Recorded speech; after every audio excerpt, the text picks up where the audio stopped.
A slight delay. Hello, everyone. I'm going to be started here in just a moment. How is everyone doing? I'm glad that I get the chance to share this stuff with everyone. It's been a while. Long time working on this. A very long time. Hopefully, it turns out good. So, let me just get this last thing started, and we shall begin. Let me click this. Here we go. And switching over. Here we go. All right. Here we go. Everything looks like it's okay. Looks like it's working. Is everything going good?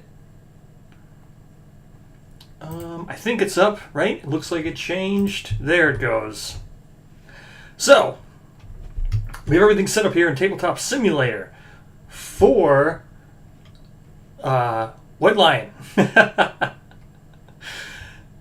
But, as I said, White Lion is not what we're going to be doing today. Here we have everything set up. So how I did this, hold on, let me move this up because it's not, I prefer physical, obviously. But the only way I could do this is to do digital. That's how you just have to do this. The best way of making everything, like, testing to create everything. It's just so much easier to create it on Tabletop Simulator, but physical is the way I prefer to play.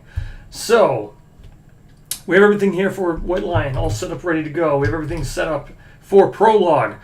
What we will be doing is starting with the campaign that I've been working on for CCG. So, this campaign is called Scourgelord. It is a little bit of everything. Because as I worked on this, I kept adding stuff. People kept wanting me to add more and more. So I did. And now it's like an amalgam of everything. This should fit like everyone's needs, I guess, kind of. So it comes with a custom prologue to replace the White Lion prologue. It is a Butcher replacement to replace Butcher. It is also a special showdown. If you don't want to replace Butcher, you can just include it with you can just include it like Manhunter. And then it also includes settlement event like Slenderman, which could also just have it come if you choose to include that into your deck. So there's multiple ways you can integrate this. This here is the PDF. We will be going through it. How I'm going to go through this is the same way I've been testing it for, and this art was provided by CCG. So the way this started was, originally I joined CCG when I was working on Curse. I have a whole bunch of videos on Curse. Curse is already released by CCG. So when I was done, I wasn't working on a project. And CCG had a project that they had in mind, and I said I would do it for them. So that this art was provided, the theme, everything has changed since since I've been working on it. But so let's go to the next page here.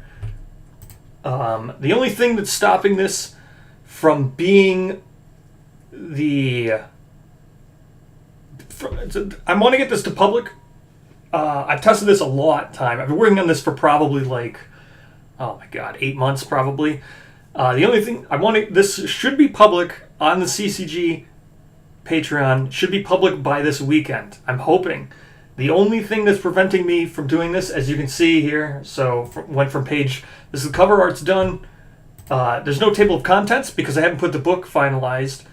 And so I need to make that first page when you flip through that table of contents page. And then the how to integrate, I just need to make sure I have that all, like that first page for how to include this expansion. And then all the contents, of the expansion. Because I haven't written that all up because even as of 2 or 3 days ago, I added another secret fighting art. And as it gets tested and stuff, I'll probably adjust that. So, but outside of that, we have new rules here. I've got the art book or the rule book has all the art pretty much. There's one piece of art that's out still for CCG, which I'll wait for until this thing gets finalized. But here's the new rules. So the way this works is you have one new card type, which is a monster card type called Dread. I'll talk about that as we play. Oops. There's Strange Vermin board. The way this works is like Sunstalker. This monster has an entire extra board off the showdown board to completely play with. It has all the rules and everything on there. That is the Strange Vermin board. And then there are minions. As you can see, this works with the much like the Lonely Tree that was shown in the Campaigns of Death expansion. Those minion cards are equivalent of that. So this has minions, and this has a ton of minions. As you'll see when we fight this, I've done fights where there's probably like 20 minions on the board. So let's go page 2. Again, more rules, and this is painstakingly looked through and everything with the help of Chaos Farseer and some of the other people from CCG and some of the other people who live in the rules channel of Lantern's Reign, including myself. This has been painstakingly, this has taken a long time to write all these rules, but here's all the rules. There are tons of triggers and tons of conditions. I'll explain them as we play. So that's all good. Here's the prologue. So there's an official prologue for this. If you want, you can replace the White Lion prologue, and then you can include this, and you can fight the Scourge Lord as your prologue. The prologue, I'm not going to do the prologue right now. The prologue is actually in CCG's beta testing. It's in, if you go to their Discord, the prologue you can play, it's in beta testing. So here's more of the prologue. The only thing that's different is you get a very unique find, which you start with this Vermin Cage gear down here, which was behind my screen. There you go. That's the change for the prologue. I've already put it into a gear grid. We're just going to play and assume that we won the prologue because I just want to get to the fight. So this is the prologue. Next page. Here's the prologue itself. Prologue for Scourge Lord. That's quite a busy showdown board. But, oops. As you can see, I've written for what happens when you defeat it. When it is, you take out the campaign's node 1. So if you replace this with anything else, you can redo the any node 1. So if you replace White Lion's prologue, you don't need to use White Lion for your resources. I made it so it's any node 1. You could use Gorm, you could use whatever you want. That's the resource you draw from. Then you get 4 resources. And then instead of using First Day, you use Moths to the Flame. So we'll talk. Now that I've shown how this works, like I said, we're just going to assume that we won our prologue here. So I have the White Lion gear stuff out here because I'm just going to use White Lion. The way that I've tested this is using White Lion, the most basic thing that everybody has. So we're going to draw our 4 resources from White Lion, and we're going to go through. So what I'm going to plan on doing is we're going to play Lantern Year Zero, which we just played. We won the prologue, hooray!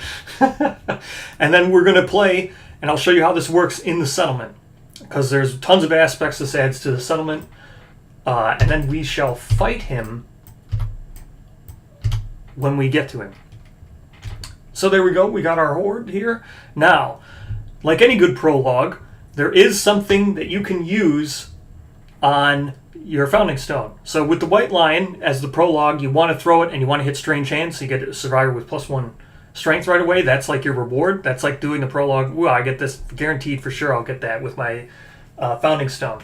So this, had we fought it, we will throw one of our Founding Stones. There we go. We threw a Founding Stone. And we hit... we're going to see what we hit here. Search. We got...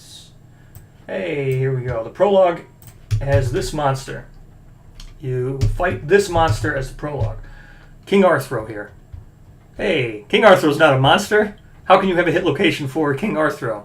Well, if you see King Arthro, this is the minion you'll be fighting for the prologue.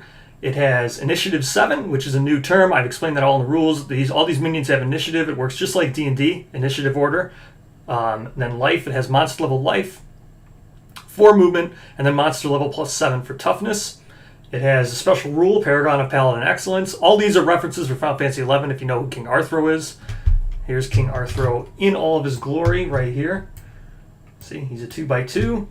giant blue crab, giant enemy crab. So we go back to King Arthro. So you kill this giant enemy crab, you throw this at your founding stone, you hit giant enemy crab, you get this. We've killed him. We flip over the card. On the back of all AI cards, they have an individual hit location. So whenever you're fighting these minions, you draw their hit location by flipping their card.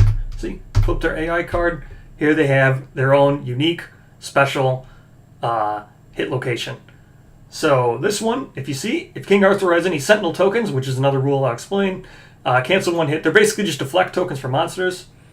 When attempting to room with Excalibur, all Sentinel tokens are removed, and then we're going to get this resource here for the critical wound. This is what we would have wanted to throw our prologue founding stone at. With the loud clang, the shield-like body of the king fractures. Gain King Carapace strange resource. We will go ahead. We will search for King's Carapace. Here we go. We got ourselves a King Carapace in along with our prologue. Here is King's Carapace. If you depart with this, can't depart with strange resources, so obviously there's a new rule that I've included to make you be able to depart with things. After hunt phase setup, you can play Fervent Sanctuary event on any hunt space, or you can just directly consume this archive and gain 1 deflect token if you were to gain this during the fight. So we add this to our pile. We've got ourselves that. Put King Arthro away here. Add him back to the minion pile. King Arthur will come down here, join all of his minion-y friends. There we go.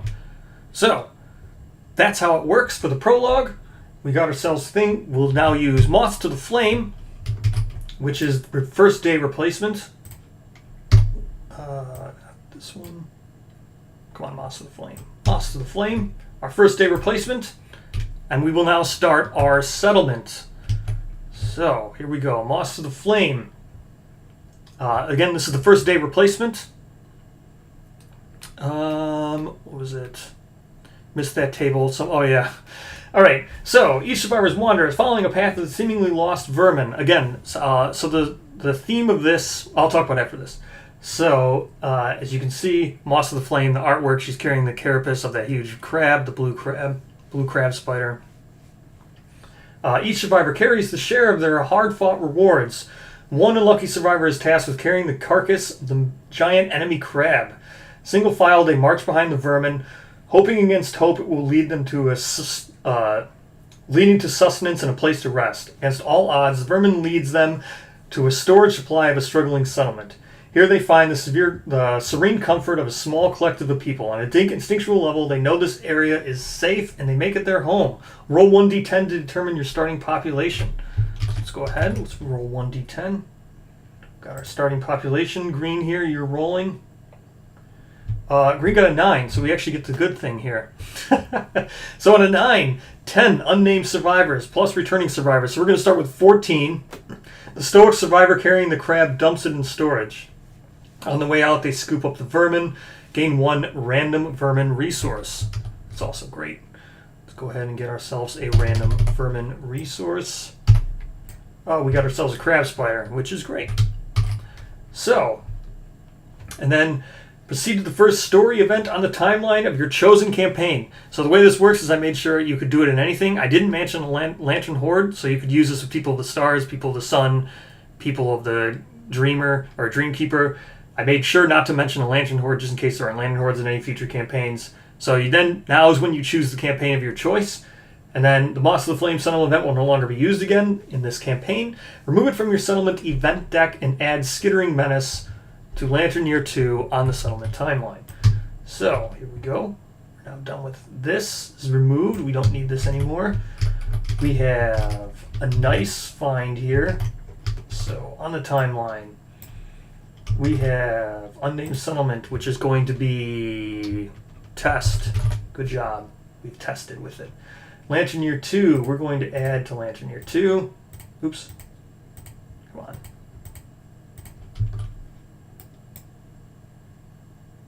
Come on. We need to add Skittering Menace to Lantern Year 2. So, as I said, these butcher replacements, we'll be using this since we're using the prologue, we're using it as a butcher replacement. So we don't have butchers. So our Lantern Year 2 Skittering Menace is our new intro for our new Butcher Nemesis. So we will now do our typical thing. First day is junk, we don't need that. Let's get innovations. We have language. It's going to increase our survival limit by 1. We do all our encourage. Yay, yay, yay. Let's go add our settlement survival limit to 2. We have a population of 14. And get refresh. We don't need this. We don't need that. There we go. Let's go ahead and Founding Stone. We don't need that. We have these 4 unnamed survivors. They're all going to gain 1 hunt experience. Bloop. Bloop. Bloop. And bloop. Good job, all of you. So we have the Vermin Cage, which is what you get for using the prologue with Vermin Cage here. It's a lantern, special lantern. You may depart with 1 strange vermin resource, and after hunt range setup, 1 strange or vermin resource. So you could put a vermin in here, like we could put this crab spider in here, even if we didn't have one of these, but we do have a strange resource. We have this King Carapace, but we could put the regular crab spider in there if we wanted to. And then if you departed with a vermin, you had vermin gathering on any hunt event. So vermin gathering is just a replacement for like mineral gathering and stuff. It's the same exact thing. So you could use the Vermin Cage to bring out a crab spider if you wanted to. But we will be taking King's Carapace on our first hunt. So that's the end of the prologue. We've done all of this. Where's our innovation deck? We don't have a settlement thing. Going to nominate just someone, doesn't really matter, to get +1 understanding or whatever. We're not going to really track any of that stuff because we're just going to kind of breeze through 1 through 5. Lantern Years 1 through 5. We're just going to simulate them.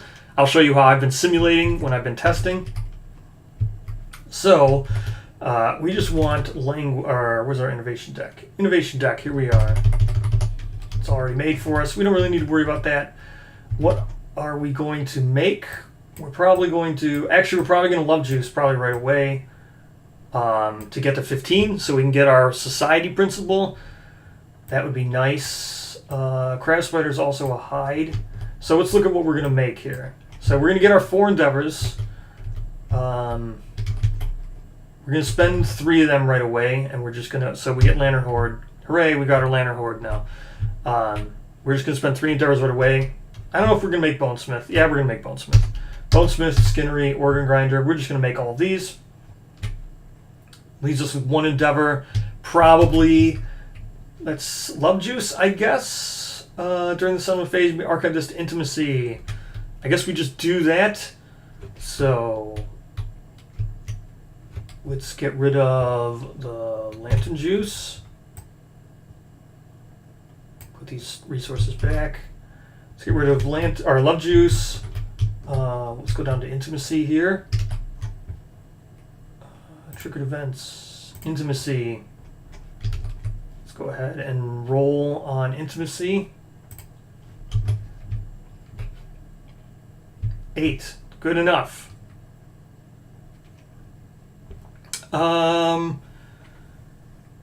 Yes. Maximo. I still talk to him. He's still part of CCG. I have been. He has another table that he's made, but this is Arby's table, the one I'm using right here. So we'll be getting 8. We don't have bed, but settlement gains +1 population. That's all we really needed. That goes to 15. We go or was it triggered timeline events? No, triggered events. Let's go. No wait, it's not. It's not a triggered event. Oh, it's a milestone event. So we want society, right? This is when 15. Yeah, society 15. Let's go. What do we want for our society?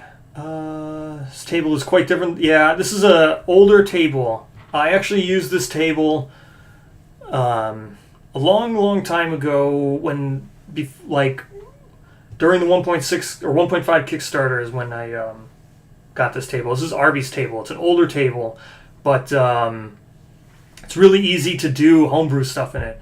Like everything here, you can just add the file. It's really easy. It's so simple to do this. So it's really nice and makes things really easy. So what do we got? Society principle. Let's see. What do we want? We're probably just going to go accept darkness just for easiness to give people 10 survivals real quick, because we're only going to play up to Lantern Year 5. So we're just going to simulate all these settlement events up to Lantern Year 5. So let's go ahead and roll, and we'll get our accept darkness and hope for, I don't know, 10. Any of this stuff is nice when you're year 1. 8. Female survivor.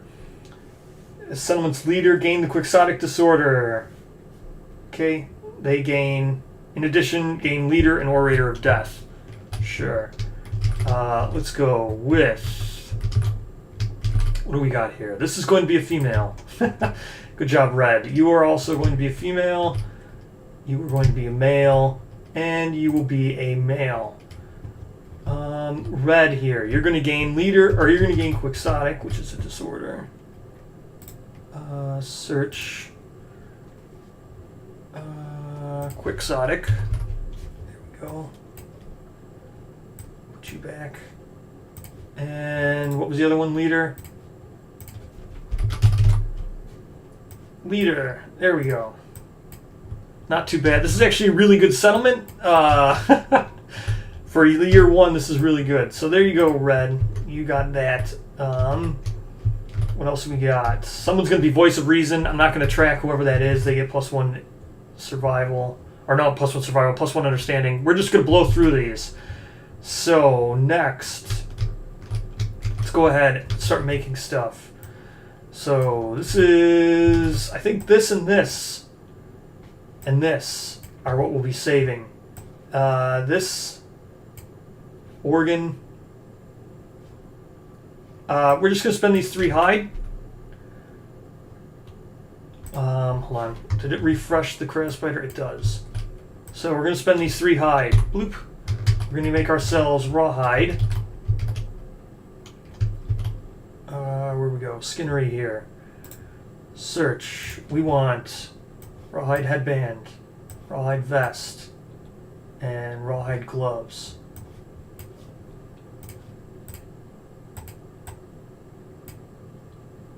Thank you. Yeah, this is how I've gotten good at testing really fast like this. Here you go, Red. You can have some stuff. Bloop, bloop, bloop. Good job. You're going to get yourself +1 evasion. Change the state. So, +1 evasion. All good, all good. You can carry around the vermin cage. Actually, we don't want you carrying around the vermin cage. Oh, well, I'm not actually going to fight the lions. So, someone's going to carry around this vermin cage. You can have this. You're taking this with you.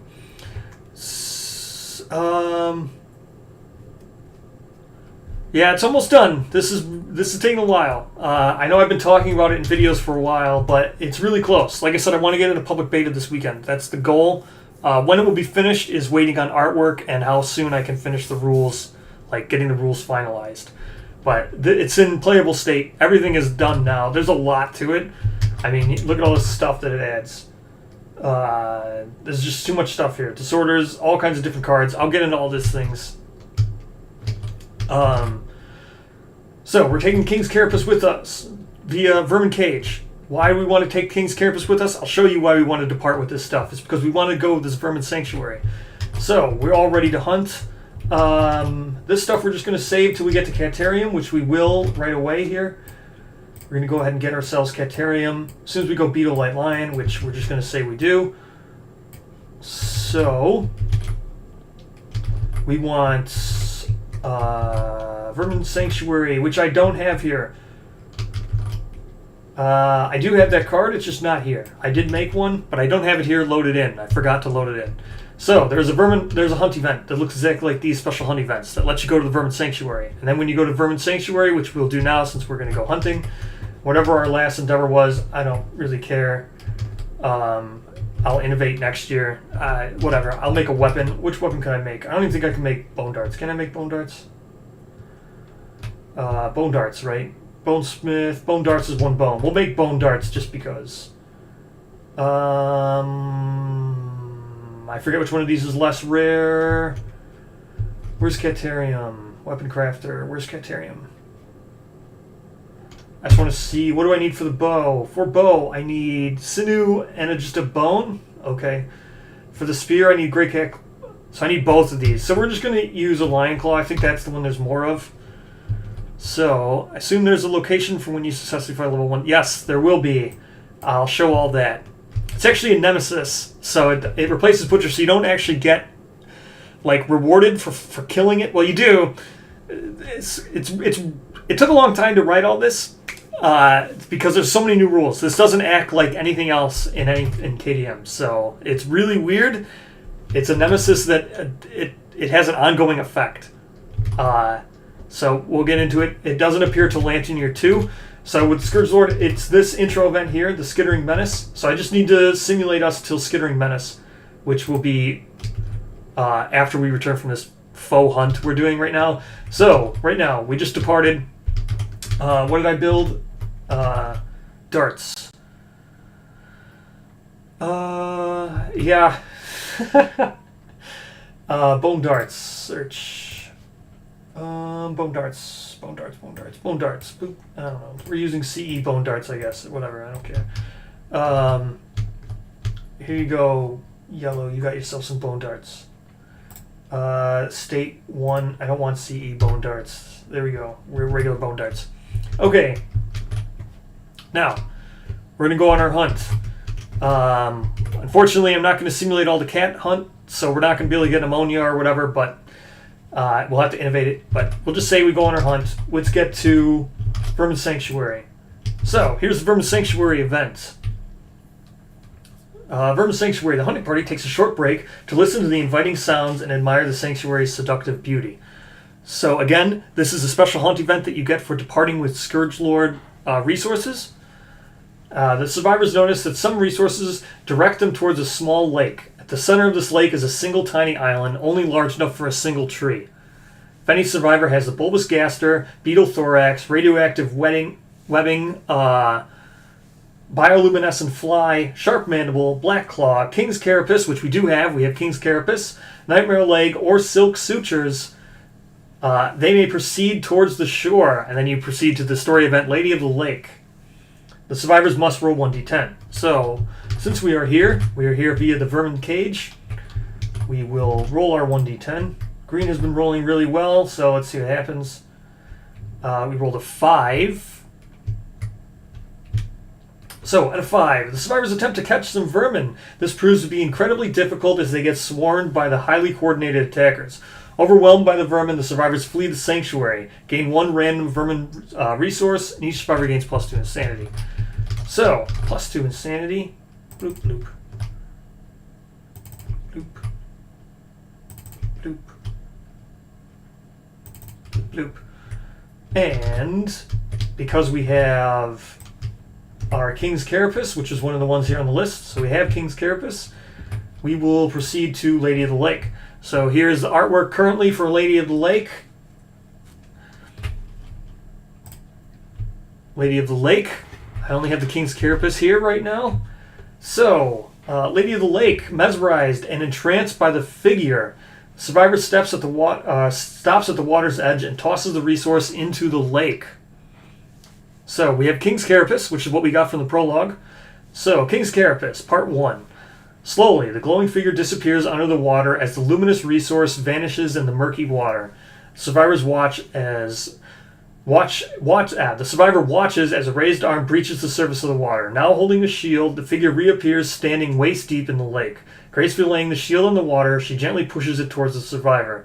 As if the shield weighed nothing, it floats all the way to the awaiting survivor. Gain the Pridwin rare gear. With gear in hand, the survivor gains a newfound purpose. As they walk away from the lake, the music of the sanctuary fills them with a sense of inspiration.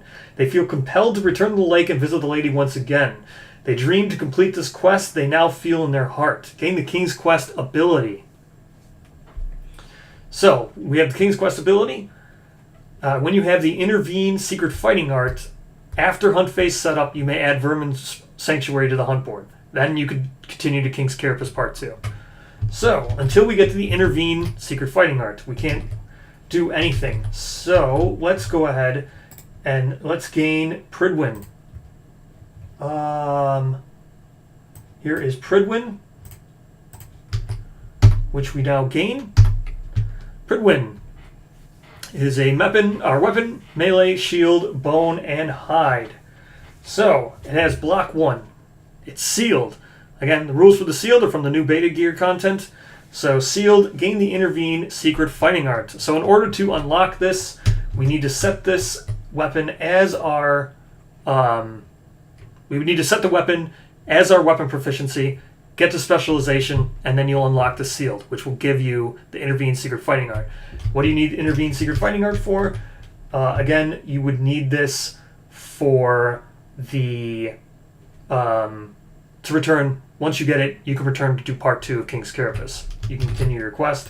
This is now deleted, which I'm not going to delete, but there we go.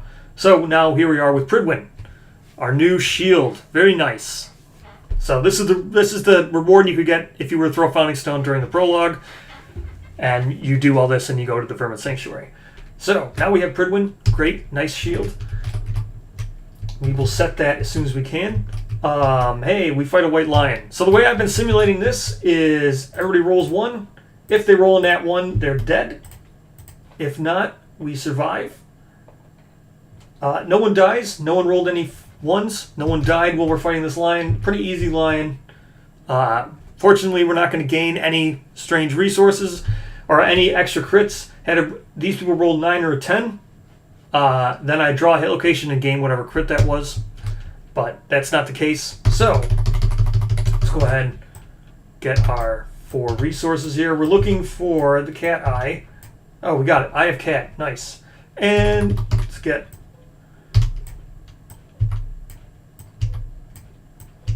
Nice. Another love juice. Pretty good haul yet again. We got ourselves Eye of Cat. That's what we were looking for. All right. We return. Not going to do settlement events. Not going to do any of this stuff. We're just making gear so we can fight Scourge Lord level 1. So, let's innovate now. Actually, we need 1, 2... We have enough. 3, 4, so we've got 4 hide, which we'll just do 1. We didn't draw any bone, really? Okay, so we're doing that, keeping this and spending this. We have Catarium now, but doing part 2 of the quest doesn't do anything to the survivor except losing King's Quest. Losing part 2 of the quest doesn't do much. Here, I'll show you what part 2 of the quest is because I'm not going to be able to get Intervene. Part 2 of the quest is actually very subtle what it does. So for part 2, we'll read it. So let's say I did Sealed, I got the Secret Fighting Art, I got Intervene, and then the lady once again appears as a survivor. This time, she motions for the survivor to enter the water. Hesitant, the survivor begins to slowly wade into the lake. Once they get waist deep, the lady wishes for them to submerge themselves. They do so and feel cleansed of their quest. Remove the King's Quest ability. Again, the only reason why you're getting King's Quest is because I need you to be able to add Vermin Sanctuary without having a Vermin gear. So that's all that ability really does.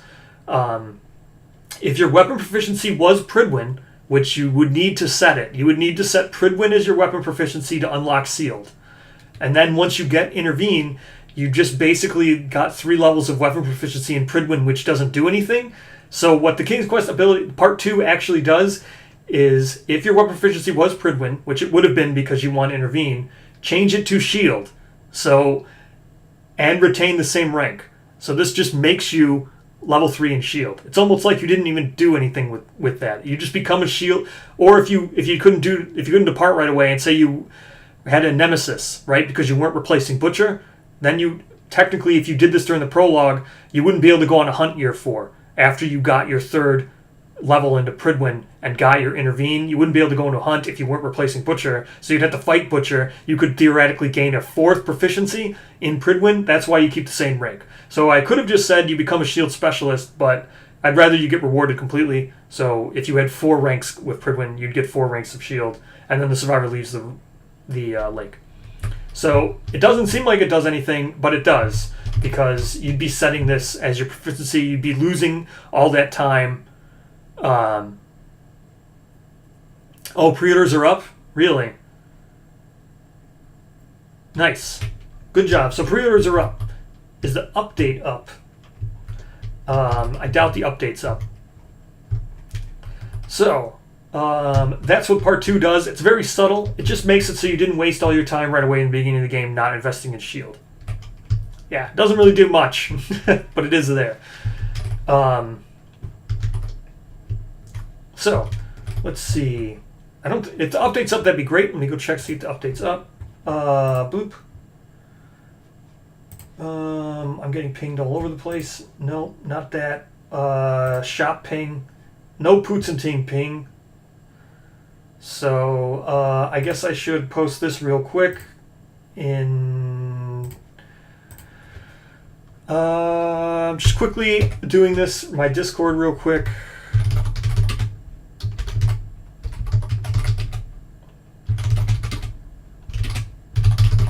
Sorry if anybody's going to get pinged. Oops. Yeah, whatever. Sorry for everybody who's in my Discord just got pinged. I just pinged everyone that the pre-orders are up. Alright, there we go. I will now do... Well, back to what we were doing. So, that's how Pridwin works. We got ourselves some nice new shield. There was another option. If you don't like Pridwin, because I don't want to force everybody to get shield from the prologue, there was another option. You could get the other gear, but the other gear I'm not going to go into now. You can discover that on your own. So let's look at Intervene, just because I have it here. We're going to search for Intervene. Where is Intervene? Intervene. So here's what the Secret Fighting Art does if you were to get Pridwin. Intervene, Secret Fighting Art. Whoops, move over here. There we go. Requires a shield in your gear grid. Before another survivor within your movement, then again that's capitalized movement because that will be whatever your current movement is. So with modifier tokens and everything. So before another survivor within your movement resolves damage, you may spend 1 survival to be placed adjacent to them. You may do this while doomed. While an adjacent survivor is resolving damage, you may suffer all damage instead. That's what Intervene does. It's basically just a way of moving your tank and taking the damage for someone. So that's what you get when you unlock Pridwin. That's the sealed ability. Alright, so we want Eye of Cat. We're going to go ahead and spend our Eye of Cat. Bloop. We're going to get ourselves a Cat Eye Circlet. So, got Cat Eye Circlet here.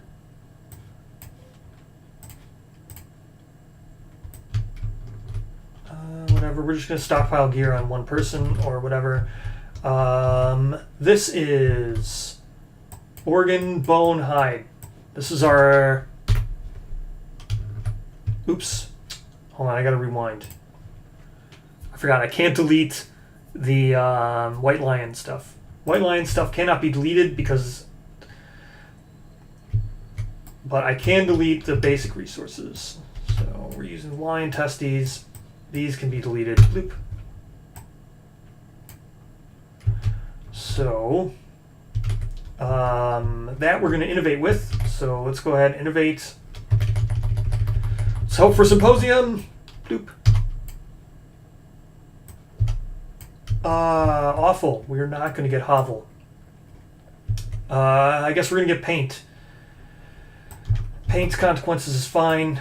What was this? Art? Yeah. Paint consequences. Get rid of this. Let's go ahead and add Paint consequence.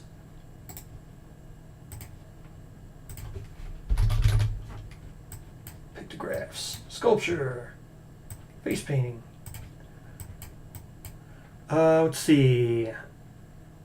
My point was the quest reward is underwhelming. Doing a quest usually tend to reward the character in some way. I don't know. Not wasting all your time investing in... Remember, you can get this via the prologue.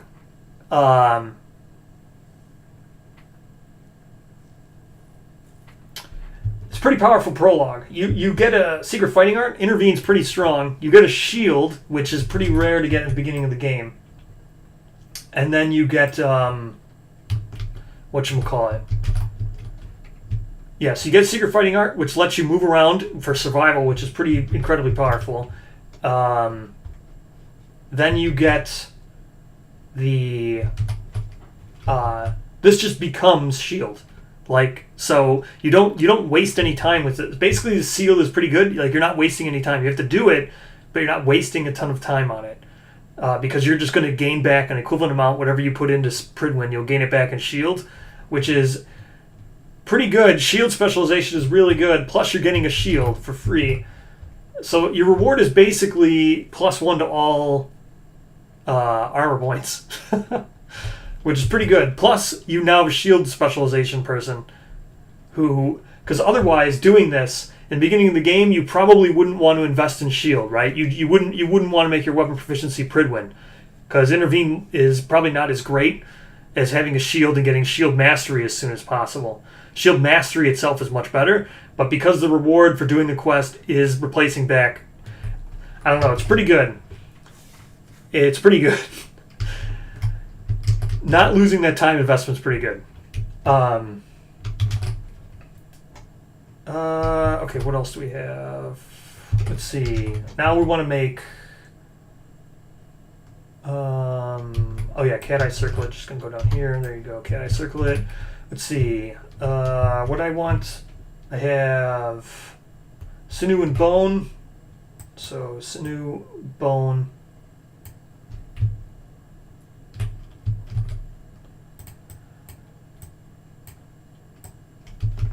Forgot to clone these. Boop. So there we go. Sinew and a bone. And we make catgut bow.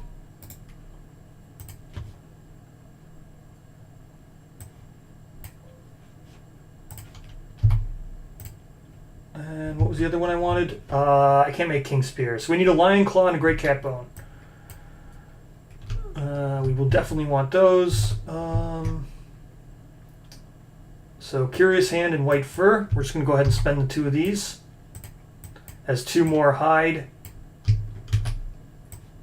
And get ourselves... Put that over here. We're not going to do Love Juice. We could be doing Love Juice. Love Juice would be a good thing to be doing right now, but we'll get ourselves the last 2 remaining pieces of Rawhide, which is this and this. All right. Oops.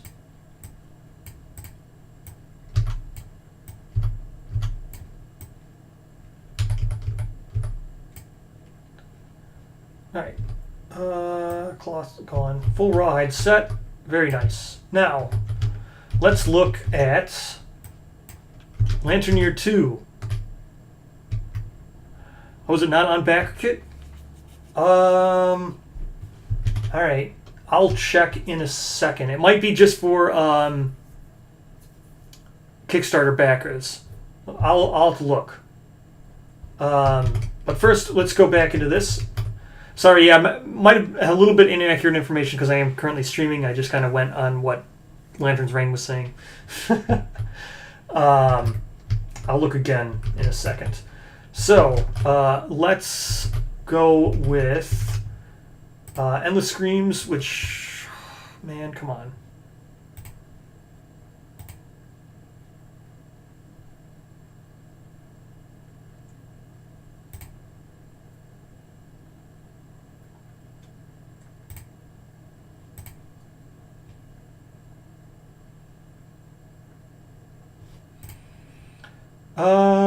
Yes. If you post a link, I won't block it like I just blocked the other one. Hopefully that got rid of all of it. But it's still going to show up, I think, on my chat, which is annoying. Still going to show up on my chat, which is totally annoying. All right, whatever. So let's see. Skittering Menace. Let's go ahead and do Skittering Menace. We're not going to do Screams or whatever. Here we go. Skittering Menace. So, this has the top little banner up here. As you can see, zoom in. This is the same as the Sword Hunter, White Speaker Sword Hunter. You do not add this to the Settlement Event deck. So you don't just add this just outright. So, Skittering Menace. If the settlement has defeated a level 3 Scourgelord, Druid may ignore this event. We have not defeated a level 3 Scourgelord, so unfortunately we cannot ignore this event. Melancholic music can be heard just outside the settlement. Survivors look and behold a pale figure sways back and forth in the distance, and with it comes famine and pestilence. Vermin are ever present, rapidly multiplying in the darkest in the dank recesses of the settlement. They infest hovels, stockhouses, and everywhere they're least welcome. With rapid reproduction comes rapid evolution. The fittest survive and thrive. Mutation in the writhing genome brings menace to the survivors. Adaptations of death to wreak havoc. Find the Menace deck and draw one at random to gain. Oh, Menace deck, you say? So, here is the Menace deck. Let's go ahead and draw one of these at random. Okay, what do we do next? Find the Strange Vermin board and add it to the settlement with the settlement phase side up. Strange Vermin board, you say? Settlement phase side up. That's this whole big thing. Alright. Now, add a token in the setup space that contains the current Lanternier. This board shows the many effects the vermin have on settlement life. Menace cards offer survivors methods to deal with vermin infestation. So, this becomes a new part of our settlement life. We will add a token. We will not add that token right there. We will just put this on the board here because why not? We're not fighting on it right now.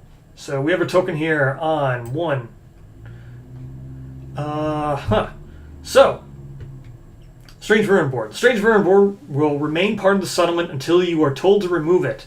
It can be used like any other settlement location during the development step of the settlement phase. At the start of each settlement phase, draw a Menace card from the Menace deck.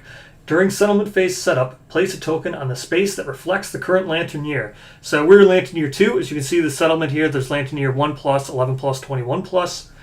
So, place a token on the space that reflects current Lanternier. The placement of this token will have multiple effects on the settlement, will have effects on multiple steps of the settlement phase. Menace cards offer methods to move this token down the direction of the arrows, the track. So, as you can see, our token resides on 1+ here. So, lingering effects, there are none right now. Gain Endeavor step, we have no effects of Gain Endeavor step right now. Prepare Departing Survivors step. We're going to lose one survival. We're all going to gain one less survival from our Departing Survivor bonuses, which is not super great. And then, when we're done during cleanup, Recorded Archive step, we're just going to lose a resource from storage. Also not great. So we kind of don't want that to happen because we are currently holding... we're not holding that much. I mean, we'd probably just ditch a Love Juice if I have to. But we'll see if we can get this token down. So, let's look at our Menace cards. So, oh yeah, and then add Nemesis Encounter Scourgelord to the timeline 4 Lantern years from now. If there is a Nemesis Encounter in that year, add it to the next available Lantern year without a Nemesis Encounter. Starting with this settlement phase, you may move this encounter to the current Lantern year as long as there are no other Nemesis Encounters. So, we could always fight Scourgelord whenever we want, otherwise he's getting added to Lantern year 6. So... we have Nemesis Scourgelord.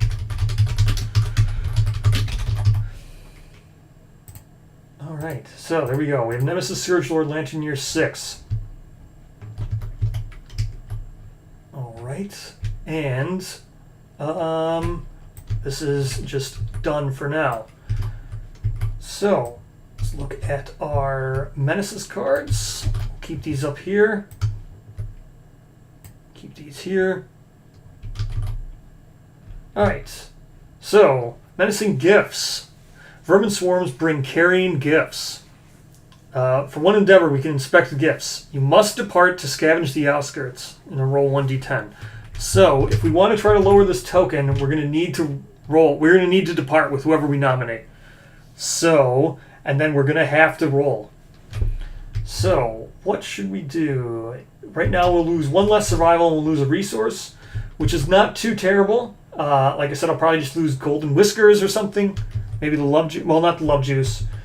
I'll probably lose golden whiskers. That doesn't seem like that's too ridiculous. So, what are the other things here? Well, since this is the settlement, we can craft now. We can make crab chucks, we can make traveler's wrappings, we can make sensory blindfold, and we can make high-heeled boots. Or we can just do the carrion vermin thing down here, which is, well, I'll move over. So for carrion vermin, survivor attempts to search the outskirts. The vermin are scavengers, collecting dead survivors left behind. Chances are you could take something from them. Let's see, 1 to 2, spend 1 survival or die, gain a random disorder. You can get cloth via this, or you can get +1 population. So, Slenderman, Dragon King, Sunstalker, and Dung Beetle. Yep, those are definitely good ones. Those are definitely good ones. Alright, so let's see. We're gonna let this thing just eat our golden whisker for now. We don't really mind. We're not gonna depart because he's too strong for now. I'm not gonna depart against Lantineer 2. So we're gonna let this happen. So we're gonna gain 1 less survival, and we're gonna lose that resource, which we just did. And now we don't have any more vermin, so we can't go vermin gathering because I spent the crab hide. And actually I did get another vermin because I got one from doing Vermin Sanctuary. I forgot to grab it.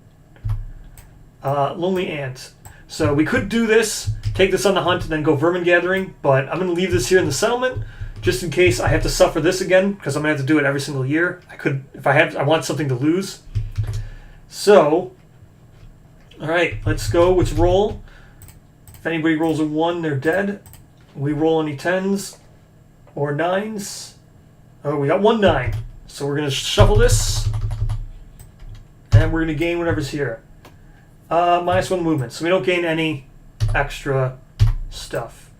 Sucks. So, let's draw our 4 resources. 1, 2, 3, 4. We got the Shimmering Mane. I could discard this right now to gain 2 hide, but I'm not going to do that because I'd rather draw from this deck first. So, 1, 2, 3. Oof. That was super rough. That was beyond rough right there. Well, we got the Lion Claw, but we didn't get we got this and this. So, what did we get? We got 1 hide.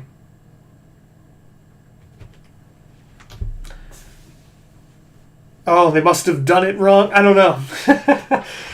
Interesting if the core game was on sale for cheap and they just raised it up. Should be $4.20. I guess it's on a little bit of sale, I guess, because it should be $4.20, the core game. Either way, let's look. So we're going to endeavor again. We got this, and where's Bone? Monster Bone. So we're going to do this to endeavor. Delete those. Let's go ahead and endeavor. Let's go ahead and shuffle here. We got ammonia. We'll probably take ammonia because that's much better than sculpture. So ammonia. Science. Right? Yep, science. So let's add the ammonia. Bloodletting, lantern oven. Symposium would have been great to have by now, but we got ammonia, which is, we can build, whatchamacallit, leatherworker. Where's leatherworker? 3 hide and an organ. So, we could do 3 hide and an organ. So we're going to discard Shimmering Mane here for 2 hide and we're going to use our extra hide and this love juice. Or actually, is this a? This is not. Was it a 2-hide and an organ, right?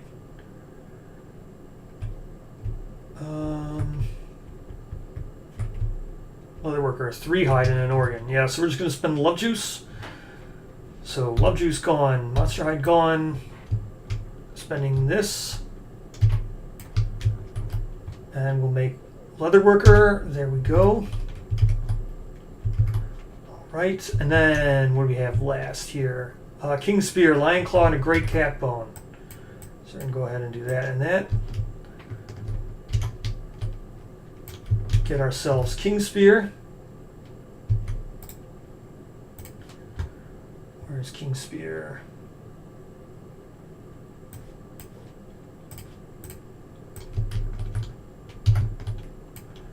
King spear it is. We're going to shuffle this up. Let's get another one of these.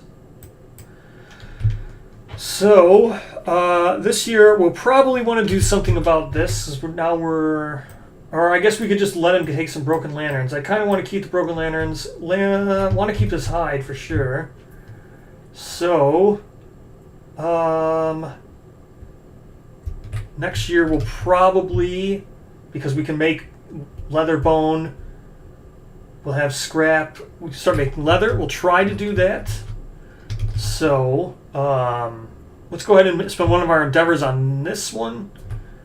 We'll get overwhelmed red. So we're going to do menacing gifts, the one we had last time. We're going to endeavor here. So you must depart.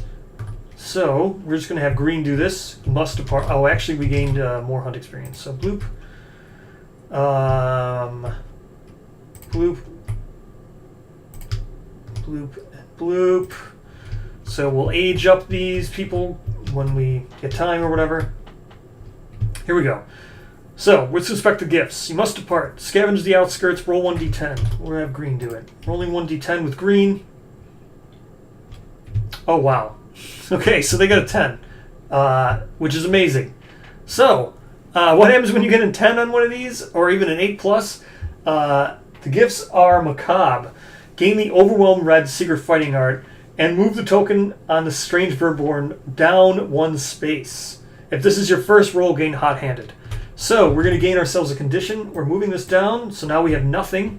We're not affecting any of these things from these vermin being here. And we're going to gain Hot-Handed.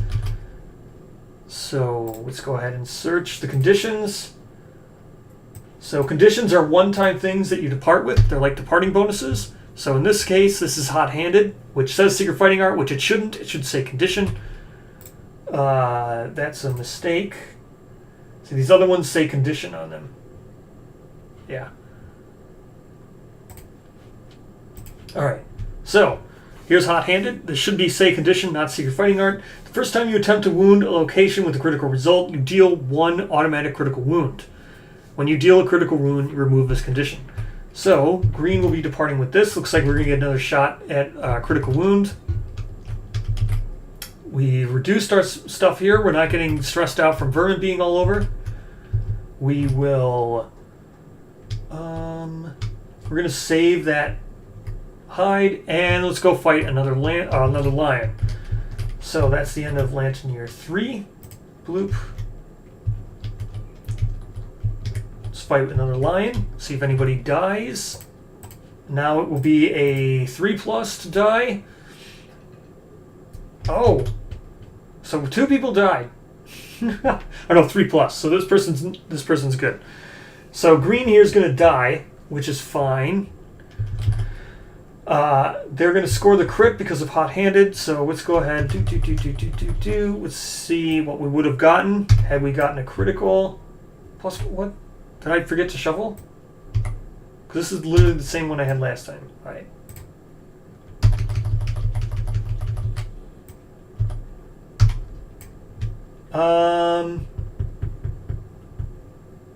Spend 1 survival, gain 1 permanent treasure. Okay, I would have done that, but this person died. So they died after getting the 1 strength.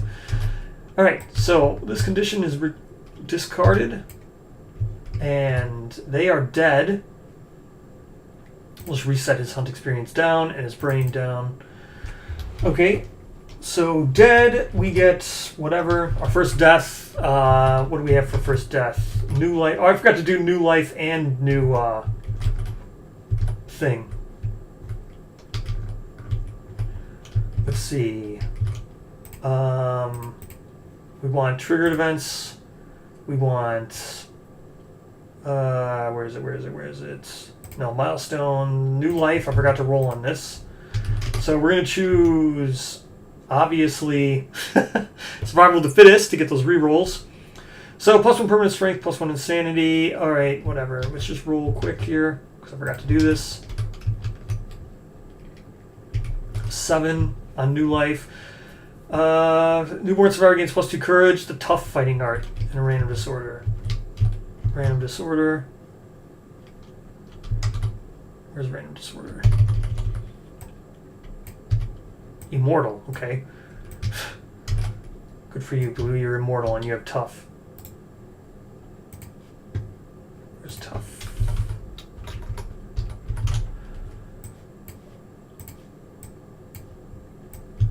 Okay, tough. Yeah, it's interesting. If they messed up and it should have been higher. Interesting, the price. So there we go. We got tough. All right, so we get death as well. Let's go ahead and do death now. +1 survival limit. I think both of these are +1 survival limit, right? It's new life. Yeah, they're both going to be +1 survival limit. So let's just quickly do graves. Let's see what this person gets.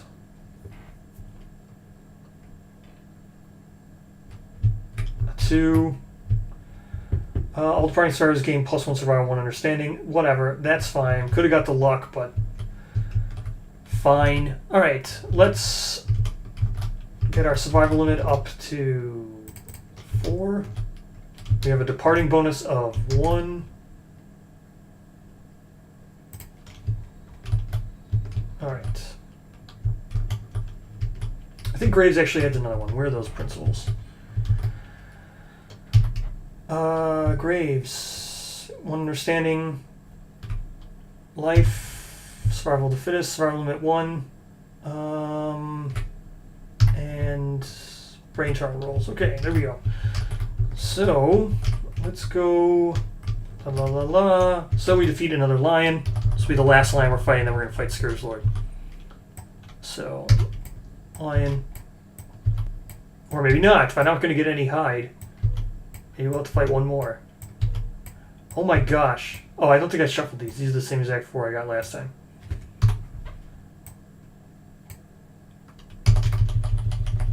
Alright.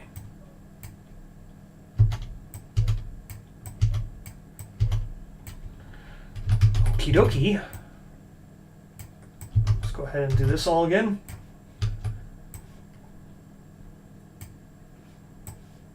All right.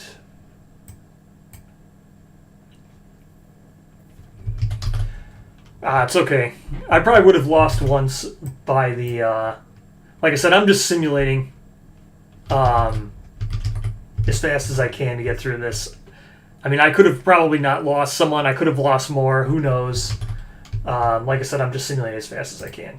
So we go to Lantern Year 3. I'm going to add another one of these. Menace.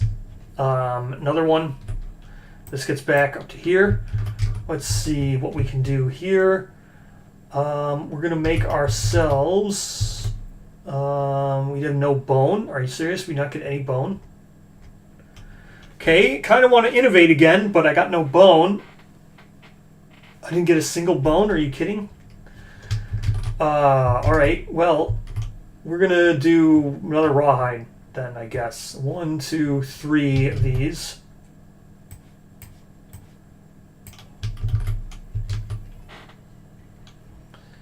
Yep, we're going to spend 3 of these. Get another rawhide.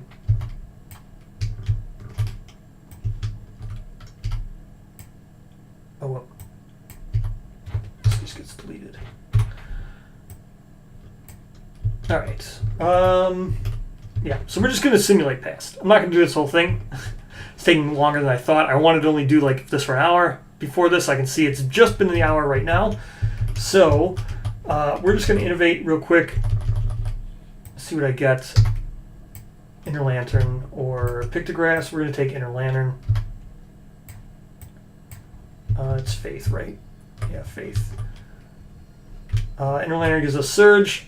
Should be enough to do it. Search. What is this? Inner Lantern consequence.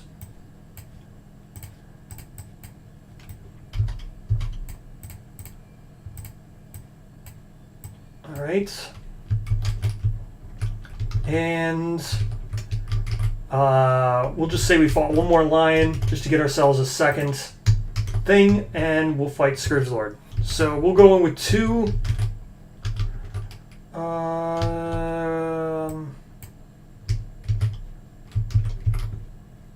Yeah, let's go with 2 full rawhide sets. We're just going to go in with 2 of these.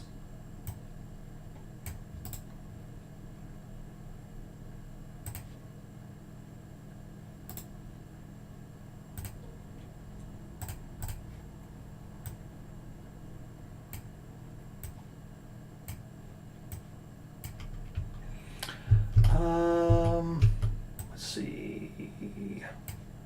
This is no longer here, so we got a lot of cloth. Actually, this is going to go on this person. The spear.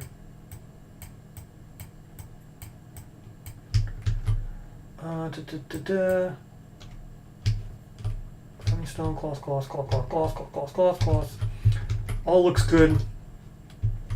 We're going to do one more of these. Someone gained, which one did I do last time? This one? Someone's going to gain Overwhelm Red. So let's give Overwhelm Red from last time. Overwhelm Red. So here's Overwhelm Red, what we got from messing around with the vermin. During each of your wound attempts, you may choose to discard up to 2 unresolved cards before rolling to wound. If you discard 2 cards, that wound gains Devastating 1. So that's like, if you draw 3 hit location cards, you could discard 2 of them, attempt to wound the 3rd remaining one with a Devastating 1. So it's like, helps speed builds. That's the, that's what this is for. So we got here, we'll just say blue got it. No, actually, yeah, say that person got it. So let's try for another one of these overwhelms. Let's try for this one here, Overwhelm Black. So we're going to try to lower this down again because we don't want to lose Departing Survival when we're going to go fight the Nemesis, and we don't want to lose resources. So let's try with Toxic Supplies here. We'll do this with 2. Not good. So when you roll a 2, Vermin Infest the Supply. Gain the Viral Weakness condition. You cannot keep you can keep sorting out the bad supplies, gaining 1 bleed token and re-roll on this table. If you do, you gain a cumulative +1. So we're going to gain 1 bleed token and we're going to roll again. Hope for a higher roll. A 1, that's also not good. So we're going to roll again. So we got +2 to the roll now. 10. Okay. So now we get rid of the supplies. We get to move that token down. We get Overwhelm Black. But we have Viral. So let me search here. Which one was Viral Weakness is what we got. So we're departing with Viral Weakness. Not the best. So this condition. After you depart, fill all light injury levels on your survivor record sheet. You may dodge 1 additional time per round. During the showdown, you cannot gain survival, dash, or surge. So, not great. Viral Weakness here is not great. So, we're going to do that. Let's give everybody's stuff up. We got Strength and Evasion. Strength, Evasion. Strength, Evasion. This person actually has 2 Evasion.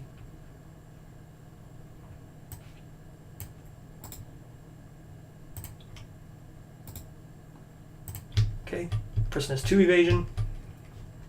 Got all this. This person actually has 2 Evasion as well. Strength, evasion. Okay, so we're just going to give him like, so that person had 5 insanity, this person has 4, person has 2, and this person has like 4. So we'll just say that's how much insanity I've gotten over all the years. Let's quickly age these 4 people before we fight. How did you get up there? Okay. Let's go age. Here we go. Age for red. 7. Oops, I gotta roll 2. 17. Permanent accuracy for red.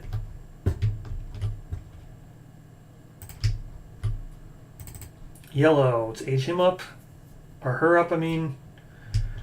11. That's probably gonna be a fighting art. That is a fighting art. Let's go ahead and gain a random fighting art.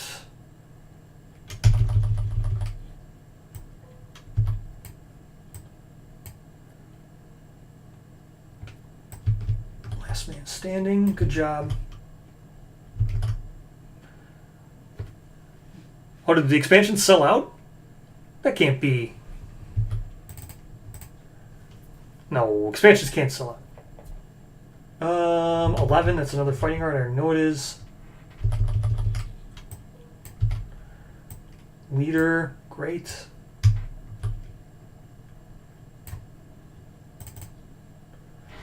All right. 8, that might not be a fighting art. 7 through 15 is a fighting art.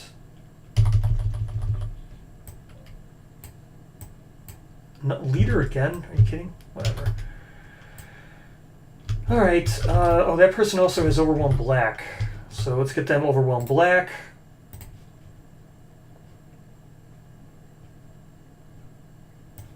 Overwhelmed Black. Here we go. Overwhelmed Black for that person. At the end of your attack, if you drew 3 or more hit location cards, gain a lantern token. When attacking, if you draw a trap card, you may spend 3 lantern tokens to cancel the trap. Discard it, then reshuffle the hit location deck into the hit location, or reshuffle the hit location discard into the hit location deck and draw a new card. So, that's basically shield proficiency, but it takes time to trigger, or spear proficiency. So, here we go. We are ready to go against level 1 Scourge Lord. Let's flip, flip, flip. Let's clean up all these cards. All the menace out of the way. This token just gets deleted. We will set out against the Scourge Lord. I'm going to save the game here. Is pre-fight. There we go. All right, here we go. Scourge Lord time. Set up. So here's the artwork for Scourge Lord. So he's a bard. He's like a rotting, just pale pestilence figure. He plays this instrument, and underneath him are hundreds and hundreds of vermin. Inside his cloak, everything is just, he's just writhing with vermin. So that's the artwork for Scourge Lord. Showdown. We are now going to fight him. So, departing survivors do not have a hunt phase. Instead, select the Scourge Lord's monster level based on the current Lantern Year and set up the showdown accordingly. So it is Lantern Year 1 through 10. So it's going to be a Lantern Year 1. Let's go ahead. We flip this over. This becomes what we are using. This is for the showdown. You use this side of the board. We don't need this book anymore. We will set up accordingly. So we take the Strange Vermin board, showdown phase set, or showdown phase up. Then 2 stone column terrain tiles set up in the yellow. So we want search, stone column. We only want 2 of these. I'm pretty sure they are there and there. Could be off by 2 spaces. They are there and there. Okay. that sets up that. 2 random terrain cards placed up as normally. And this one we don't need. It's 2 random terrain cards. Survivor Corpse and Giant Stone Face.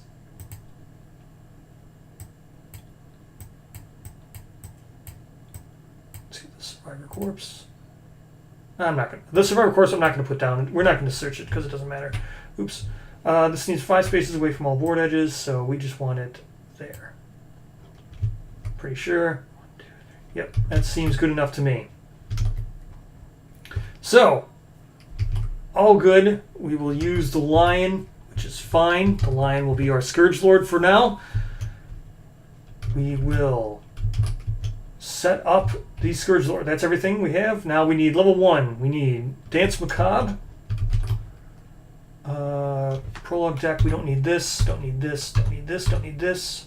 This. So, let's get our Scourge Lord deck all set up. Got our Scourge Lord going. AI cards we're going to put, or these are minion cards. Minion cards we're going to put here. The deck, or this Hunt Pawn. Strange Vermin board's going to go here. We've got our minion cards, which I just laid out here. We have this AI card we need. Can go here. We have Cloth goes back here. This should be all at 2. This should be all at 2.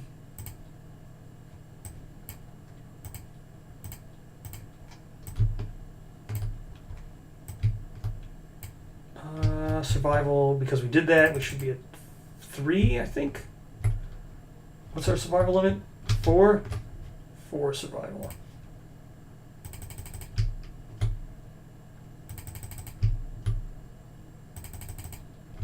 Alright. Now, what do we need? Let's get all of our other cards from down here. So, we need Scourge Lord, AI card. So we need, where's the other ones?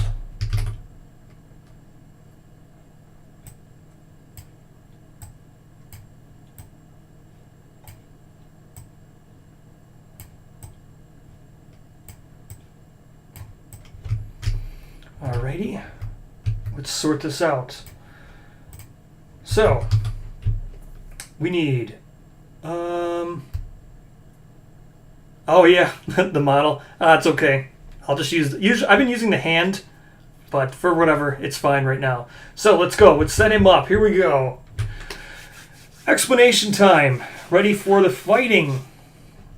Let's go. Set up Dance Macabre. We'll get this out first. I'll explain this. So we have Dance Macabre. It's the first trait. Oh yeah. We got rules heavy stuff.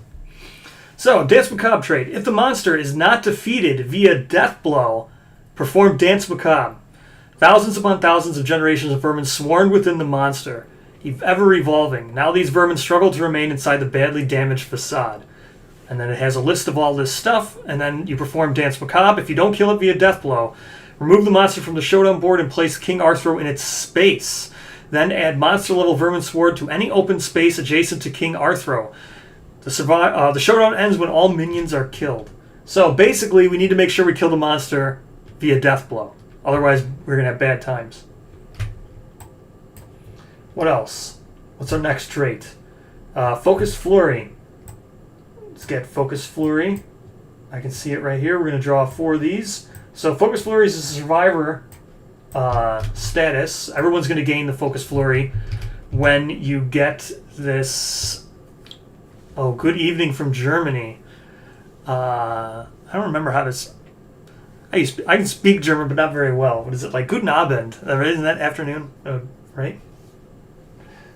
And Nachttag, right? Or is that Nachttag? That's evening, right? I forget.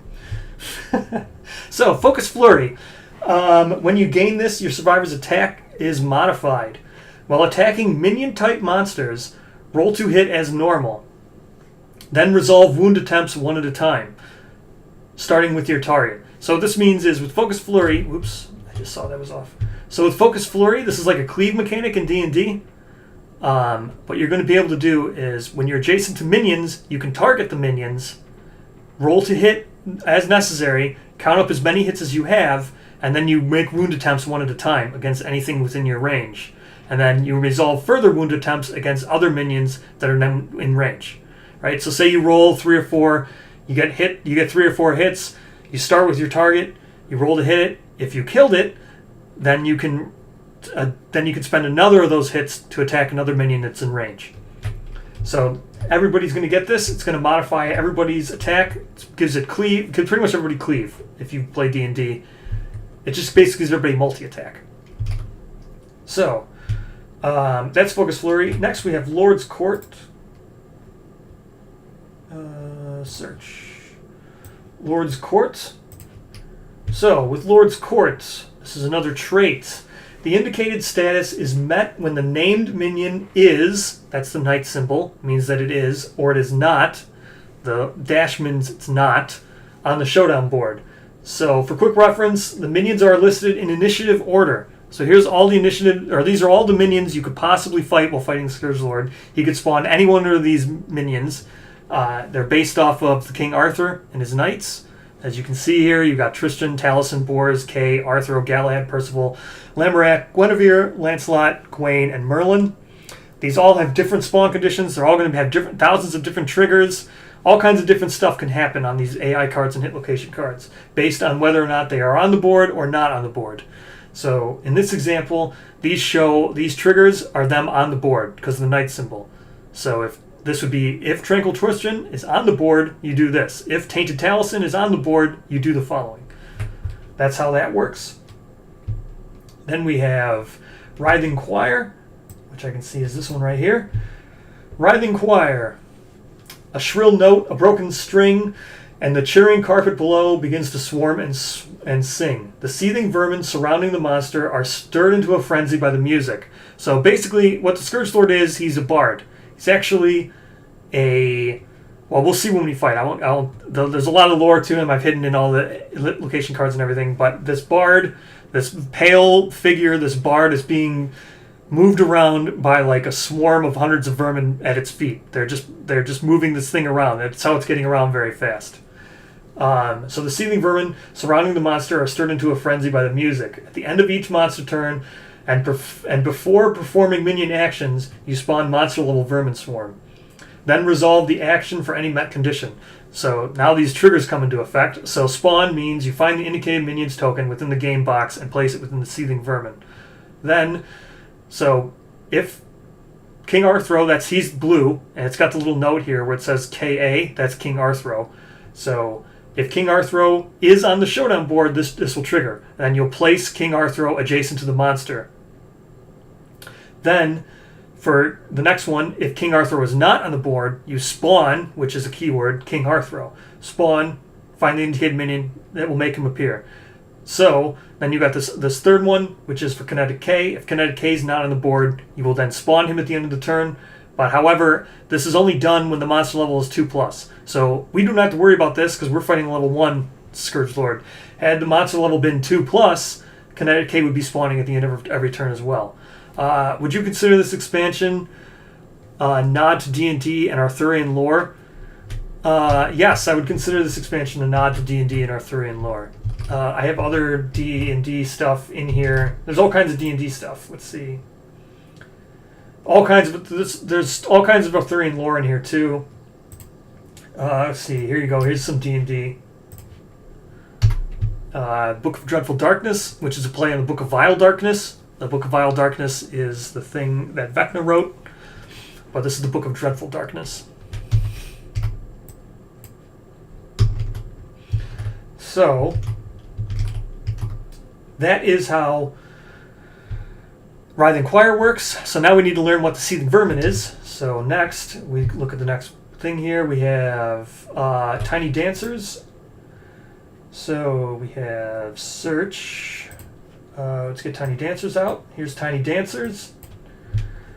The monster is erected by, the monster is erected by thousands of tiny vermin guiding its decrepit legs. So the seething vermin is depicted here. It's everything within 2 spaces of the monster is the seething vermin. So that's how big like this pile of vermin is that's just carrying him around. If the monster would be knocked down, instead perform regen, and then regen, the monster disappears within the seething vermin. So if you knock it down, it's just engulfed by all the vermin around it. It spawns vermin swarm from the pool, and then remove the monster from the showdown board. Start of the monster's turn, place the monster adjacent to the lowest initiative minion, and then initiative is all on all these things. So that is Tiny Dancers. Last but not least, we have Song of Generations. This is the music that this monster is playing all the time. So, Song of Generation. The monster's music propels rapid evolution within the vermin swarms. Then use Stir Evolution. Rules can be found on the Strange Vermin board for Stir Evolution. Then there's a break, or a flow. All minion profiles gain the benefit of X. X is equal to the number of times the monster has performed Song of Generation. So as I said, this thing's a bard. It's going to just, most of its AI and hit locate, it's going to counter it with a song. And when it does a song, it's going to make all of its minions, it's going to buff them. So this is basically the way this is going to work is this bard is going to run around, keep moving away from you as it buffs all these minions on the board. And it's going to keep putting minions down on the board and keep buffing them and keep buffing them and keep buffing them. And then eventually you're just going to be overwhelmed if you can't take all the minions and you can't kill it. So the first time it performs it, the minions are going to gain +1 speed and -1 luck. Second time, minions are all going to get +2 toughness. Third time, it's going to get +1 movement. Fifth time, +1 damage. Sixth time, more speed. Eighth time, it will keep repeating. So 8+, it's going to keep happening. It's going to keep getting more accuracy and more damage. You're going to have a bad time if you let this thing perform its song 8 times. You don't want that to happen. That is all the mechanics for how it works. Now let's let's look at the Seething Vermin. So here's the Strange Vermin board. All kinds of rules on here as well. I'll get into this when these happen. So let's now build a level 1 Scourge Lord. 7 basic, that's all we need. These are advanced. We don't need these AI cards at all. These are legendary. We don't need these. Whoops. We don't need these at all.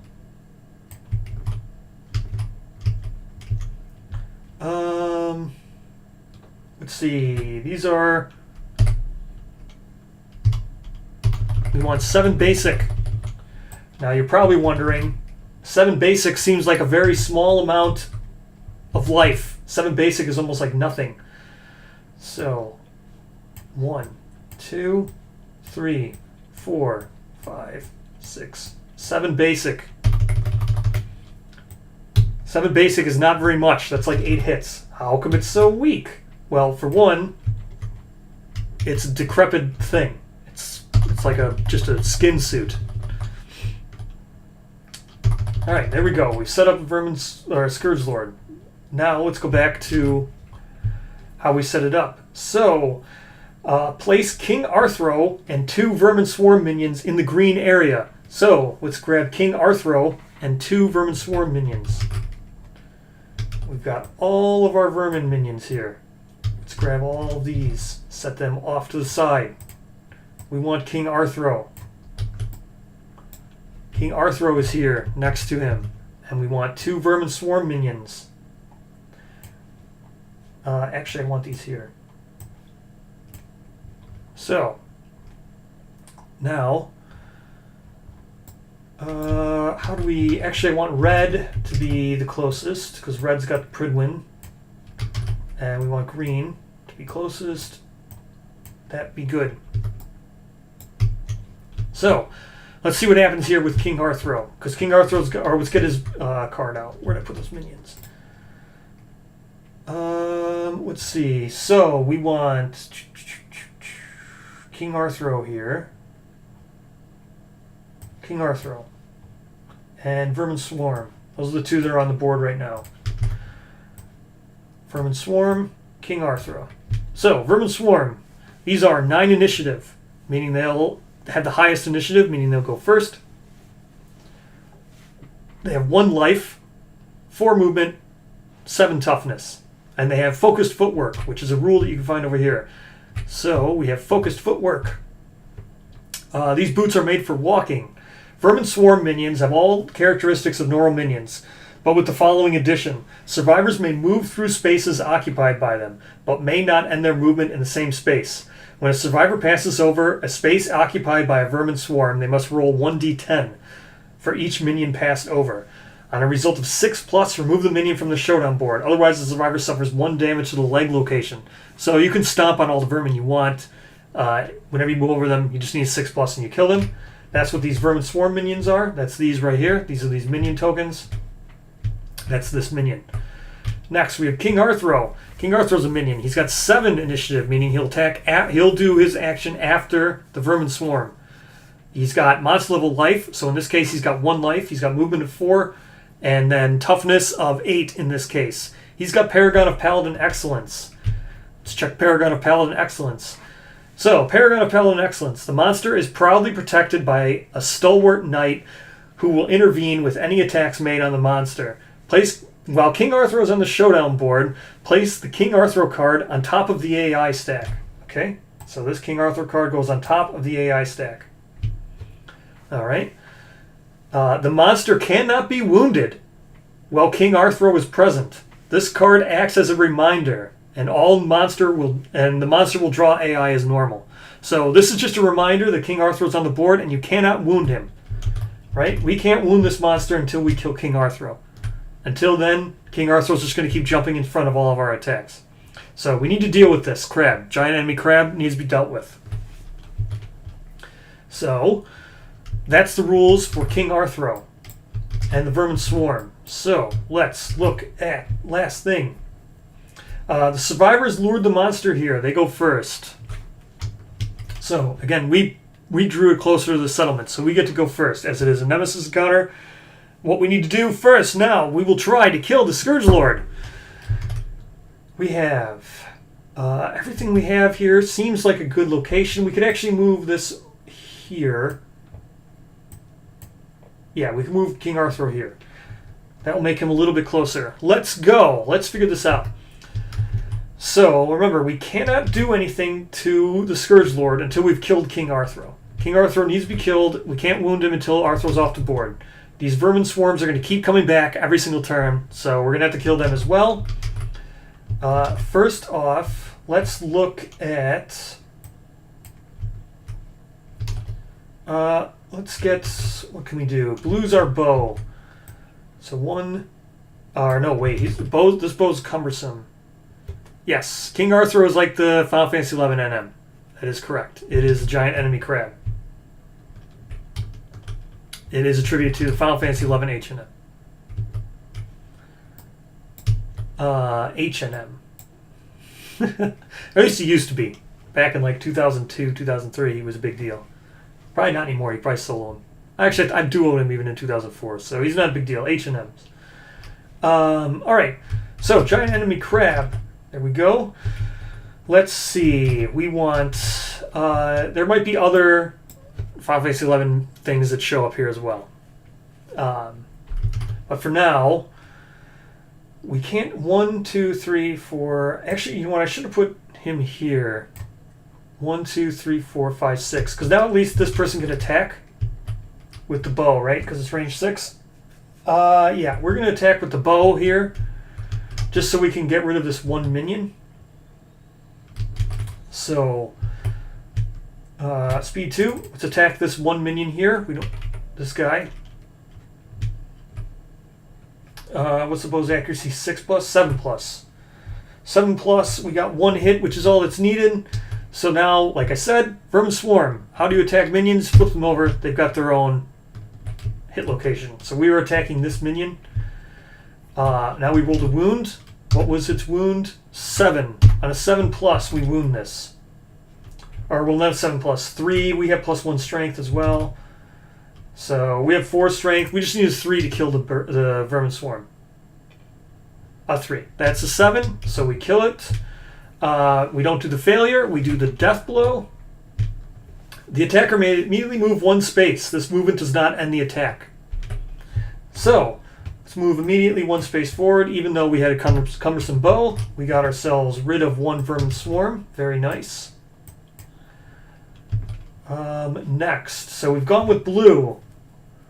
Can we get green? Can go to here and attack with the spear here, which we have 2 speed. Again, we hit on 6+, so we got 1 hit, and we wound on a 3. So we got a 4. This is it. We got the 4. We get the death blow. The attacker may need to move 1 space. So we got our death blow. Killed this vermin. Got ourselves our death blow. Move our 1 space. 1, 2, 3. We'll get to here with yellow, because I think this is range 4, right? Oops. Range 6. So we're going to throw some bone darts at King Arthro. Stupid question. Any idea when expansions may be available? I think people were saying they're on the Backer Kit site right now. I think I did a ping for everyone in Discord. Chat was saying that they are on the Backer Kit. So the pre-orders for the expansions are live. The pre-orders on Backer Kit. What was I doing? Oh, Arthro. We're just going to throw bone darts at Arthro here. So we got 1 speed hitting on a 7+. Miss. All right. Gonna move him all the way as close as we can. We got red here. Red's got himself Pridwin, so red's gonna block with Pridwin, and red is not adjacent. Red can't really do anything. So unfortunately, we're just gonna have to end our turn. We're gonna have to block. So, let's go now with Scourge Lord's turn. Scourge Lord's first turn. Not great at all. This is really bad. Really bad. Okay, Wave of Vermin.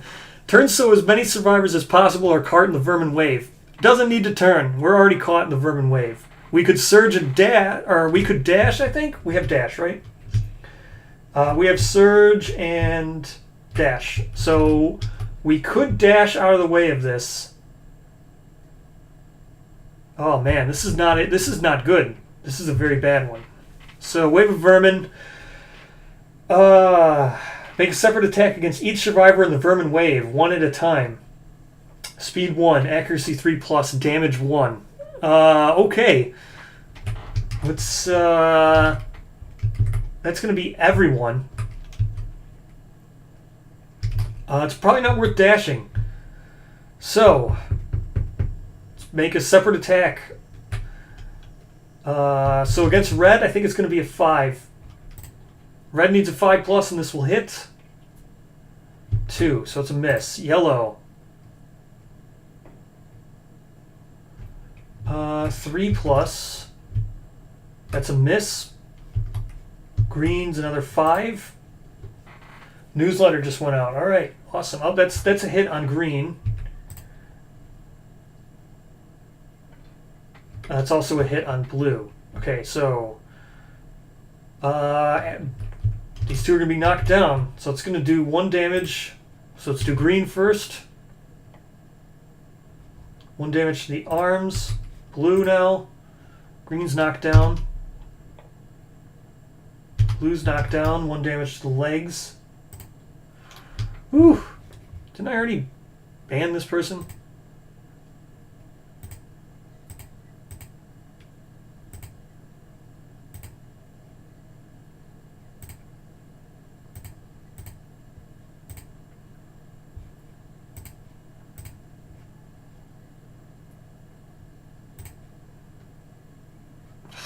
Spamming.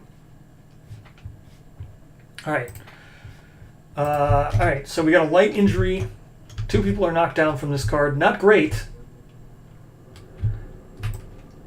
Not great. That could have been better. Alright, so that does not end the monster's turn. Oh yeah, it does end the monster's turn. Okay, so at the end of the monster's turn, we do Writhing Choir. At the end of the monster's turn, and before performing Minion actions. So that's now, because we're not going to perform them. Spawn Vermin Swarm. So another Vermin Swarm comes back. Then resolve the action for any of the mech conditions. King Arthro is on the board, so we're going to place him adjacent. We're going to do some cheese.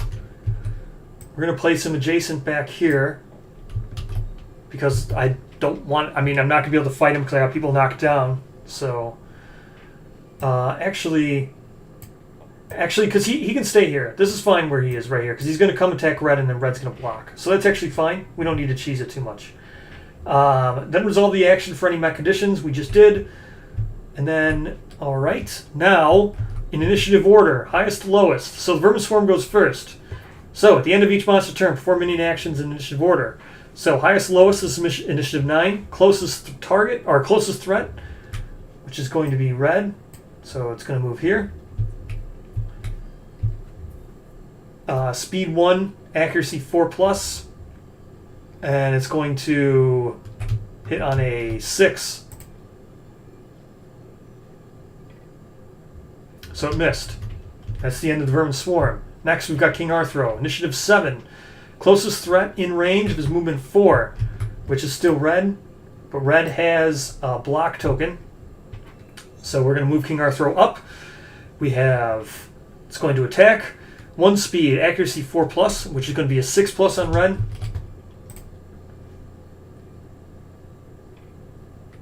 Which would be a miss, but he could have blocked it anyway. And that is the end of Arthro's turn. Now, it is our turn. What we have...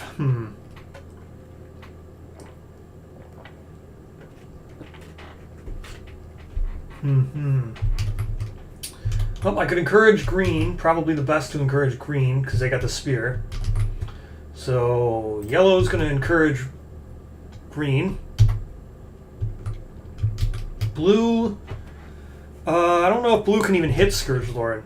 1, 2, 3, 4, 5. Blue couldn't even hit Scourgelord if they wanted to, so I don't really need to encourage. So let's attack with red. Let's attack with Pridwin, which is speed 2, accuracy 8+. Attacking the minions, or the Vermin Swarm. They have +1 accuracy. So they actually do hit. I'm at 8. So we have Vermin Swarm here. We're going to hit. It's going to be a 3 strength on a 9. That will be enough to wound. And we can immediately move 1 space. So we move Vermin. We can move 1 space. I'll move 1 space closer to Scourgelord. Next, let's move with green. Green's going to attack King Arthro with the King Spear. We've got 5 and a 4, which is not good enough. 5 and a 4 is not good enough, so we're going to go ahead and surge. Which I didn't really want to do. Okay, a 3 and a 4 is also not good enough. Not great. Alright. I guess we try to attack... with the bone darts, 6+, you use 7, so not good enough to hit Arthro either. Let's see. Corbin Sunstalker are good ones. Let's see. They are good ones to own. So I couldn't... Oh my gosh. So I didn't do enough to kill Arthro here. Alright. So... means it's going to be... I guess I'll encourage with yellow. No, I already encouraged with yellow. I guess I'll encourage with red to encourage blue, because at least blue can hit Arthro. So blue will shoot with the bow, hitting on a 7+. A miss. Oh my gosh. Okay. I can't really surge. I could surge and dash, I guess, to shoot again. Not worth it. Alright. So, great. Not looking good. Okay. Scourgelord's turn. Feeding time. Survivor with consumable gear in range. Okay? This would be bad if I had consumable gear, but I didn't buy any monster grease or anything. So that's okay. So no one has consumable gear. So with no one having any consumable gear, since I didn't get monster grease, which I should have, looking back, monster grease should have 100% be gotten. We'll just say that I did, or well, it's fine, we'll do Phoresis. So no target, we do Phoresis, or Phoresis. So Phoresis is going to be not great. We flip this card for the basic attack. Oh no, it's instinct. Phoresis is the instinct. So, all survivors within the seething vermin, so that's in 2 spaces of the Scourge Lord, that do not have heavy gear are knocked down and suffer knockback 5. So, that would be green and red. But I think they have heavy gear. King's Spear is heavy. And I think Pridwin is also heavy, right? No, Pridwin is not heavy. So red does not have any heavy gear. So green ignores Phoresis. Knock down and knock back 5. Knock down and knock back 5. So 1, 2, 3, 4, 5. All right. Good. Phoresis. That was not good. So the tank just got pushed away. And now we do spawning more Vermin Lord, or more Vermin Swarms. It's going to spawn here. Now for initiative for the minions, Vermin go here. Vermin will attack green. They have 1 speed, right? Yeah, 1 speed, accuracy 4+, they miss. And now Arthro is 1 speed 4+ on green, which would hit on a 6, so that's great. Great. Whew. Now, I guess I encourage red. Okay, there we go. Encouraging red. Let's try here. Oh, man. Okay.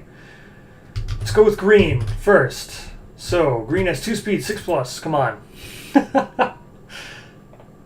2 hits, please. 1 hit. Alright. Attacking the Arthro.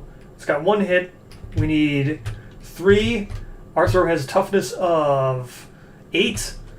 So we need a 5+ to wound Arthro. 5+, please. Okay, that's a crit. So, again, with the so we're attacking. If King Arthur has any Sentinel tokens, which he does not have any Sentinel tokens.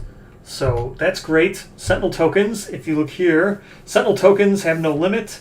The Arthro gains X Sentinel tokens. X is equal to the number of hits. So, had this thing been doing its songs instead of attacking us, buffing its speed and damage, this would have been pretty bad. But as of right now, it doesn't have any Sentinel tokens. And then Sentinel tokens, again, they cancel 1 hit. It doesn't have any, so our hit got through. It was a critical. We gained King's Carapace, and Arthro is removed from the board for now. So we get our King's Carapace, which I think was the first one right on top. It is. King's Carapace goes to green. We could always consume King's Carapace to get a deflect token, which would be great. Might do that since we already have Pridwin and everything. So Arthro is off the board. So with Arthro off the board, we can finally attack Scourge Lord. This thing is moved. Now, let's try and attack Scourge Lord. So, let's Cat Eye Circlet and see what we're dealing with. Who has Cat Eye Circlet? Green has Cat Eye Circlet. That's not a good idea. Blue should have Cat Eye Circlet. Had I been playing, I would have given... Actually, I would have given yellow Cat Eye Circlet because they're terrible. They only have bone darts. So had I been playing, I never would have put Cat Eye Circlet on my main attacker. So, Cat Eye Circlet with yellow, who's right here. Let's go ahead and Cat Eye Circlet. So we got 1, 2, 3 cards here. We're going to look at 3 hit location cards for the... and decide which ones we want to put on. So this is Impervious.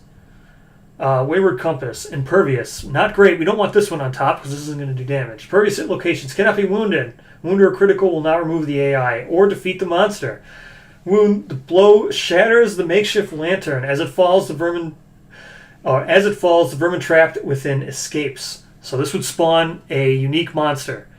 Critical wound. Add the vermin cage gear card or 2 scrap resources to the settlement storage. So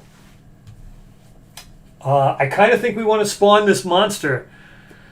Would be nice, but for right now, let's go. Reeking Cyst. So next we have, if you hit with a sharp weapon, gain +4 luck when attempting to wound. We don't have any sharp weapons, but for the wound, the attack separates the cyst from the body, falls into the seething vermin below the monster, creating more. Okay, and then spawns more vermin. So this is going to spawn vermin if we wound it. Also not great. On a critical here, not great either. The attack bursts the cysts and the mysterious fluid splashes down onto the seething vermin. Perform Song of Generations. That's the song that buffs all the minions. So we definitely don't want to crit this. So attacking with sharp weapons is not... It's kind of punished on this. So we would not want this. Distinctive Scar. This is a failure and a wound. So it has both here for Distinctive Scar. Oh, man. We're going to do this one because I know Benevolent Boars is not great. So,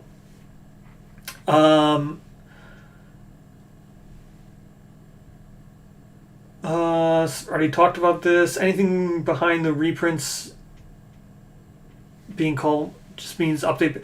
I'm assuming that probably just means they added the card pack cards. I'm assuming. I haven't read the newsletter yet because I've been doing this. So I'm assuming that means that they've added the card pack cards, which is good. So, Distinctive Scar. This is a bad one. So we're going to put Distinctive Scar on top, then with the cyst, then with this.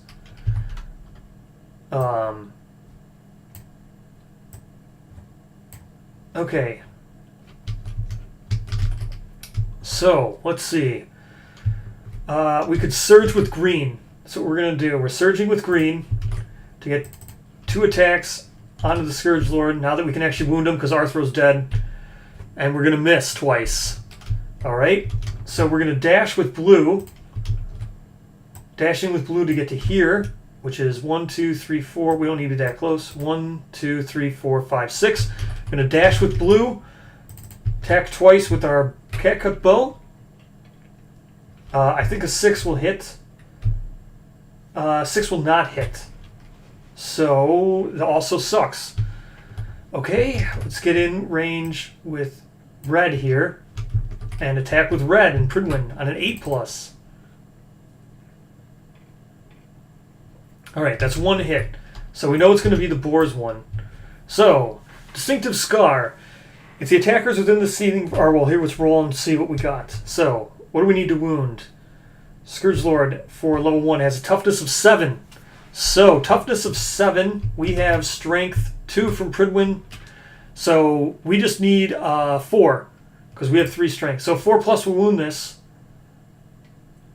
8. Good enough. So, wound. The attack splits open a fresh wound on the monster. It appears that the decaying skin was in the process of being repaired by vermin. The newly re-damaged area opens up, revealing a strange new vermin. So, this means spawn Benevolent Boars. So, should have spawn there. I gotta fix that. So, that's a note I gotta make. So, that should say spawn Benevolent Boars. So, now we go to the cards here, and we're looking for Benevolent Boars.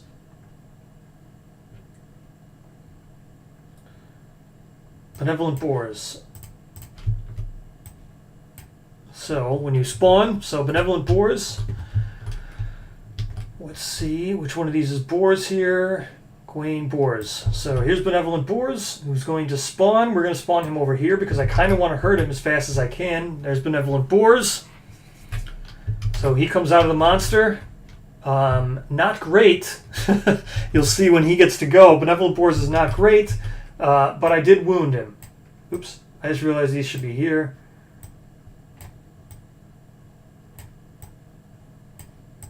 So we've done 1 wound. But we've also spawned Benevolent Boars, which is not great.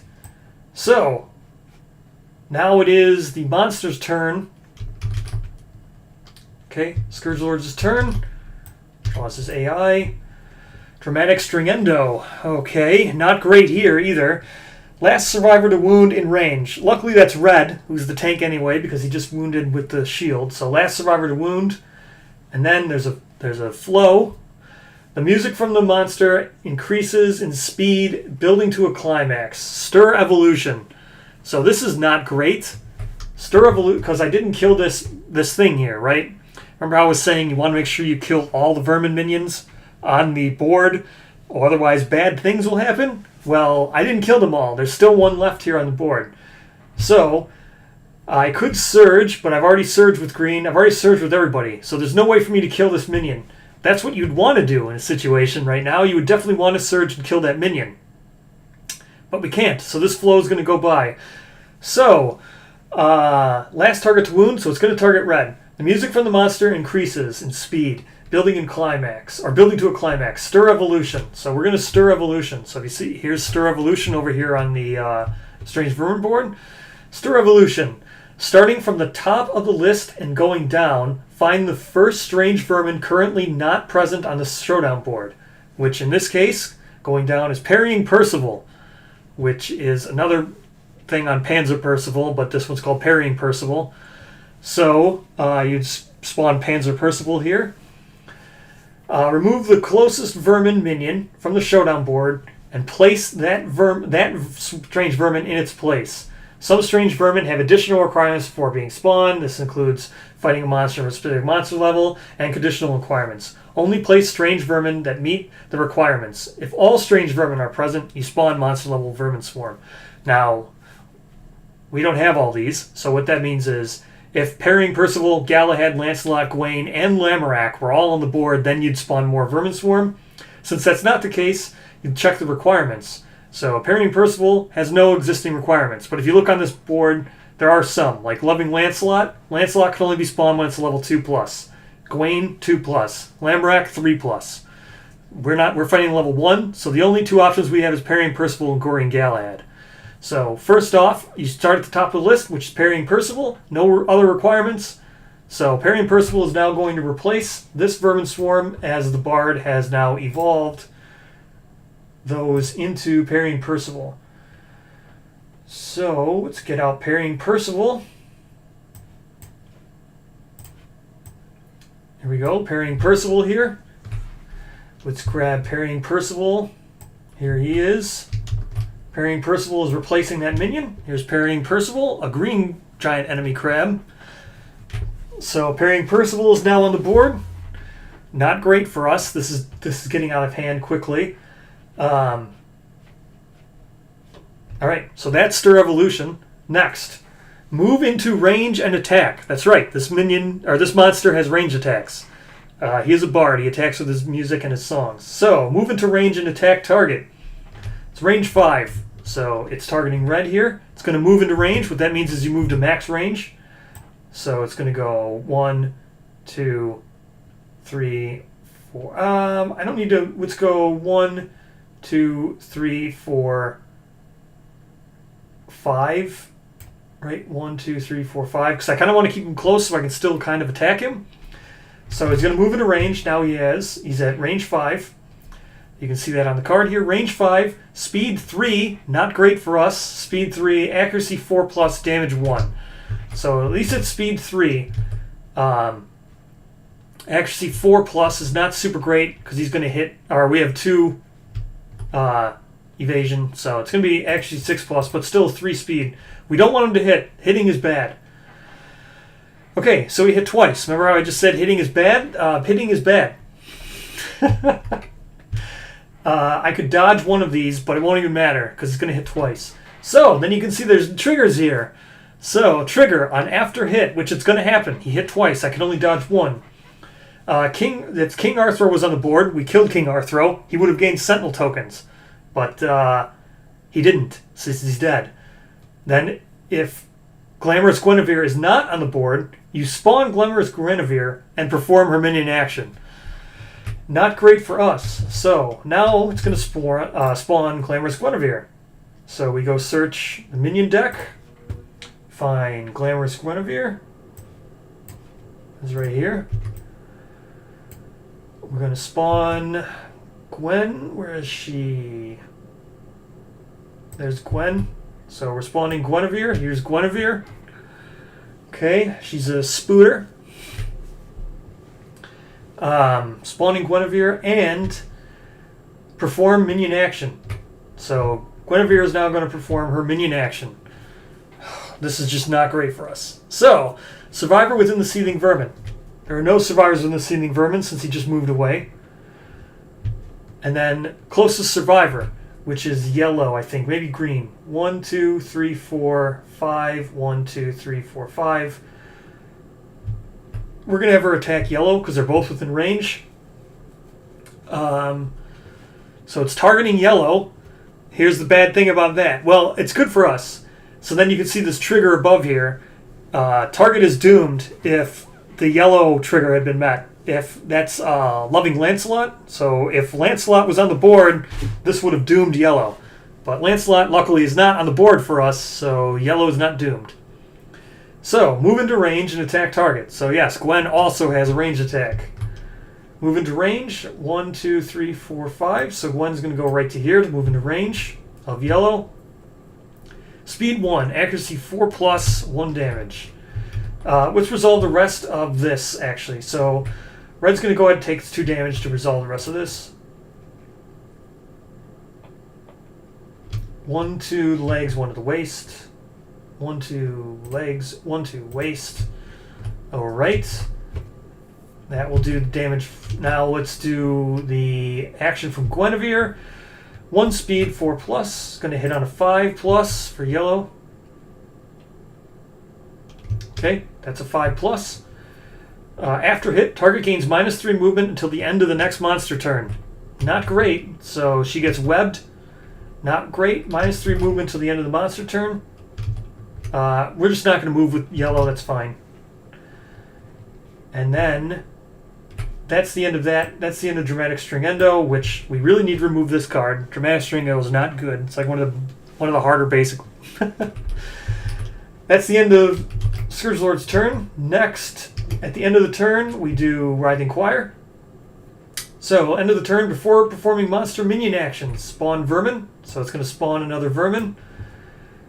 And then it's going to then it's going to spawn King Arthros. So King Arthros back yet again. Couldn't capitalize on when he was dead because we couldn't kill him fast enough. Now we've got all these other minions to now deal with before we can even get to him again. So this goes back on the wound stack. Can't attack until Arthur's dead. Now let's perform minion actions. Starting in initiative order. So starting at the top, going down in initiative order. You've got Vermin Swarm at a 9. So closest threat, which is just going to be green or yellow. We'll just have it be yellow. Closest threat hitting on a 5+ on yellow. That's going to hit. And, oops. Let's see. Always hits the legs location. So that's a light injury to the legs. Next, we have 8. Benevolent Boars is an 8. So going from 9 to 8. So Benevolent Boars.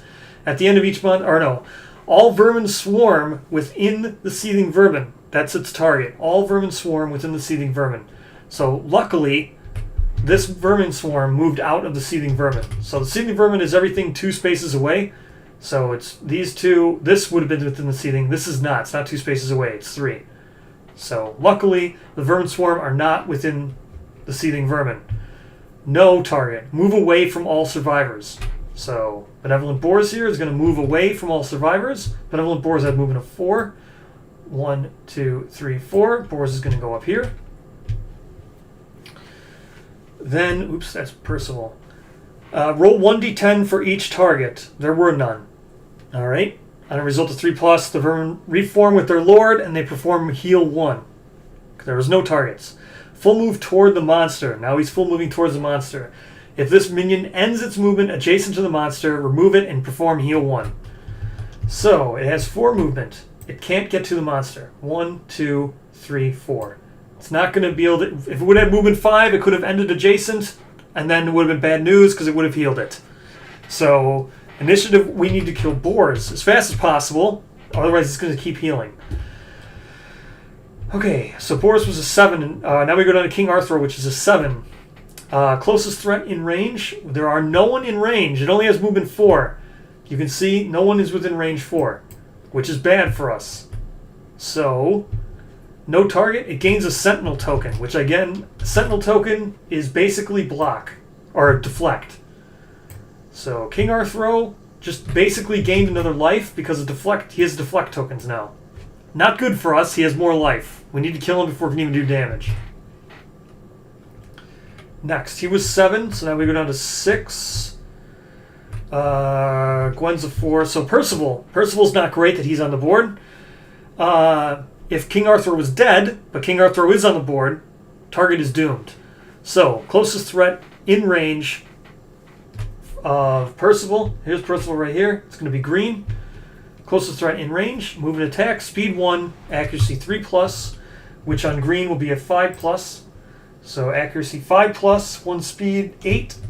This is not good. Full move away from all survivors, and target suffers grab. So we definitely do not want Percival grabbing us. It's not good. So we're going to go ahead and dodge that. As much as I would rather have dodged attacks from Scourge Lord, we're going to have to dodge Percival's because I don't want to be grabbed and moved away. Now we go back to Gwen. Alright. So, minion action, survivor within the seething vermin. There are no survivors within the seething vermin. Closest survivor, movement of 5 for Gwen. Closest survivor is now red or yellow. 1, 2, 3, 4, 5. 1, 2, 3, 4, 5. We're just going to have her attack yellow again because she's probably going to give him more negative movement tokens. Speed 1, accuracy 4. Needs to be a speed 1, 5+. Yep, so he's got negative 1 movement, yellow. So, damage 1. See where that goes. Not great. This is not going good at all for us. Arms. It's a light injury. Alright. Our turn. We have to clean up some vermin. Otherwise, this bard is going to keep spawning more and buffing them and making them really bad. So, let's get rid of Parrying Percival and then Boars. Percival we don't want around because, Percival we don't want around because Percival's going to grab us and run away with us. So we don't want that. So how we're going to do this is we're going to deal with Percival, then we're going to deal with Boars. So first up is green, speed 2, hitting on 5+, or 4+. No, hitting on 6+. So we got 1. So we're going to hit Percival first. Percival's got a super dense location, and he's got a reflex failure. So let's roll. 3 strength. 4 plus 1, so that's a 4. So we've got 8. What was his toughness? 7 plus 1 is 8. So we don't fail. We wound. Parrying Percival has been killed. There was a reward on Parrying Percival. Yes, plus 1 survival for killing Parrying Percival because he's been annoying. Because you're probably gonna have to dodge and dash and dodge and dash. So dodge and dash. I mean. So we get plus 1 survival for killing him as a reward. Good job, green. I guess we're gonna move now with green to here, and we're gonna spend that survival to surge. We'll attack Boars because Boars needs to be gone because he's gonna heal. 5 and 8. So we got 1 hit on Boars. So let's go ahead and look at Boars here. This is Boars. He's got toughness of 5, which toughness of 5 is pretty much anything but a 1. Okay, so we wound with death blow. Let's see what Boars does with his death blow here. Your attack splits the minion in half. Curiously, Silk appears to still bind the 2 halves together. Roll 1d10. On a 7+, the 2 halves are pulled back together and you ignore this wound. Okay, so let's see if we kill him on a 7+. He is not pulled back together. Expansions have been updated, confirmed by Clark in the Discord. Good, as they should be. Shouldn't even have been a question of whether or not they would be. So, good. We have killed Boars. Boars give us a reward? No, Boars is pretty easy to kill. So no reward from Boars. We can put Boars' card away, I think. Okay, Gwen would be nice to get rid of. Let's go 1, 2, 3, 4 to here. Let's attack with red and Pridwin. So Pridwin's got speed 2, accuracy 7. Miss and miss. I'm not going to surge. 1, 2, 3, 4, 5, 6. We are not close enough to... I could dash. Dash with blue. Gonna dash to here with blue because we're still out of the seething vermin. Seething vermin would be 2 spaces away, so we're still out of range of the seething vermin of this thing. We're gonna attack Guinevere here. It's going to be a 7+. Good, 8+. Let's roll the wound, see what happens. Attacking Guinevere, 7 plus 3, that's 10. 11 plus, so we got an 11. Guinevere's toughness was an 8, so we are wounding Guinevere. She has a regular old reflex for Guinevere, so her hit location is Ghost Spiderling. So, this strange Spiderling moves with super agility and has precognitive senses. Guinevere moves through, if possible, and away from the attacker. Cancel all remaining hits and end your attack. Well, it's dead, so it doesn't perform this. So, we killed it. Guinevere, you are gone. Goodbye, little ghost spider. Guinevere is now gone. Leaves us with Arthur. Well, this yellow doesn't have to move, so we'll just attack with yellow just to try to kill this. It's a 7+, 1 speed. I think we're just going to go Fist and Tooth. Fist and Tooth is 2 with 8, so we're just going to Fist and Tooth this vermin. The vermin swarm, just to get it off the board because I have 2 speed. So, White Speaker Sword Hunters. Oh yeah, if you want Excalibur, yes, everybody should get it because Excalibur is big in this expansion. I have White Speaker Sword Hunter. It's neat. White Speaker Sword Hunter is pretty neat. I tried to get Excalibur all season 2, but I couldn't get it. 8+, right? That's the accuracy, right? Isn't it? Yeah, 8+. So we do get it. Let's roll to wound. We're attacking with Fist of Two, so we don't have any extra. That's probably not going to be enough. 3 toughness. Would have been better off just stepping on it. All right, so Vermin Swarm doesn't have a reflex, right? It's a failure. So we have a failure. What happens on a failure? The swarming vermin disperse right before the attack. This movement causes the attack to fail. Hundreds of tiny vermin skitter all around. Slowly, the vermin swarm reforms into its previous shape. Move the minion 1 space away from the attacker. The attacker may spend 1 survival to follow the swarm and move 1 space towards it. Well, we don't want to move We don't want to move towards it, so we're just going to move it away. We don't want to put it back in the seething vermin just in case it does something, which targets those minions. All right, so we're back down to Arthro and just 1 swarm. After all that, we killed all those other minions that came out. It is back to Scourgelord's turn. Let's go ahead. We got Vermin Madrigal. Okay. So, Vermin Madrigal. Closest threat, which is red. Alright. The music from the monster has a full vermin accompaniment. Stir Evolution. Alright, so it's Stirring Evolution once again, which is not good. So first we Stir Evolution. Again, Stir Evolution's this, where you find the first strange vermin currently not present, which is Parrying Percival once again, because we killed him. Remove the closest vermin swarm, which is this one. This is gone. Parrying Percival comes back. All that work we just did to get rid of Percival, this bard thing just evolved it again. Okay, so Percival's back. Hooray. And then move into range and attack. So it's going to run away again. 5 range, 2 speed. Attacking red. So we go 1, 2, 3, 4, 5 to go here. 1, 2, 3, wait. It would need to be here. 1, 2, 3, 4, 5. Yeah. Okay. So that's good within range now. 2 speed, 4+, which is a 6+, because red has 2 evasion. 1 6+. There's no after damage trigger on this, so it's just going to be 1 damage.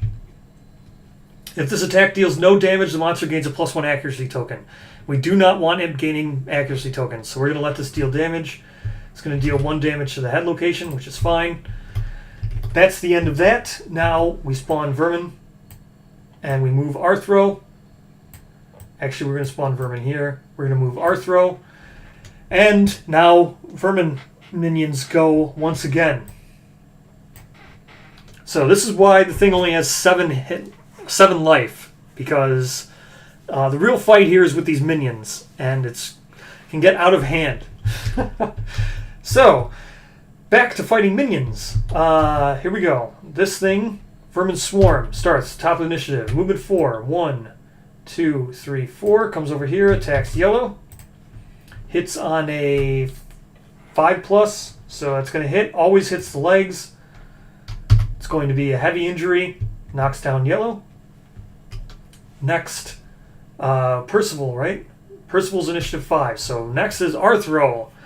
Arthro has movement of 4. It's going to attack red. So 1, 2, get into range, attack red here. Arthro has speed 1, accuracy 6+ when attacking red. Oops, I did speed 2. Just this dice, whatever this one is. Okay, so a 10. So that one hits. We're probably going to dodge this because we don't want Arthro gaining more Sentinel tokens. So we're going to have to dodge this. So dodging, let's roll, see if we get our survival back. We do, 6+, so we gain it back. We dodge that. Arthro's not gaining any more Sentinel tokens. Next, we have Percival, who's going to attack blue. 1 speed, accuracy 4+ on blue. That's going to need to be dodged. So dodging, because we don't want him grabbing and carrying us away. So that's the end of Percival. That's the end of all the minions. Our turn once again. Let's go with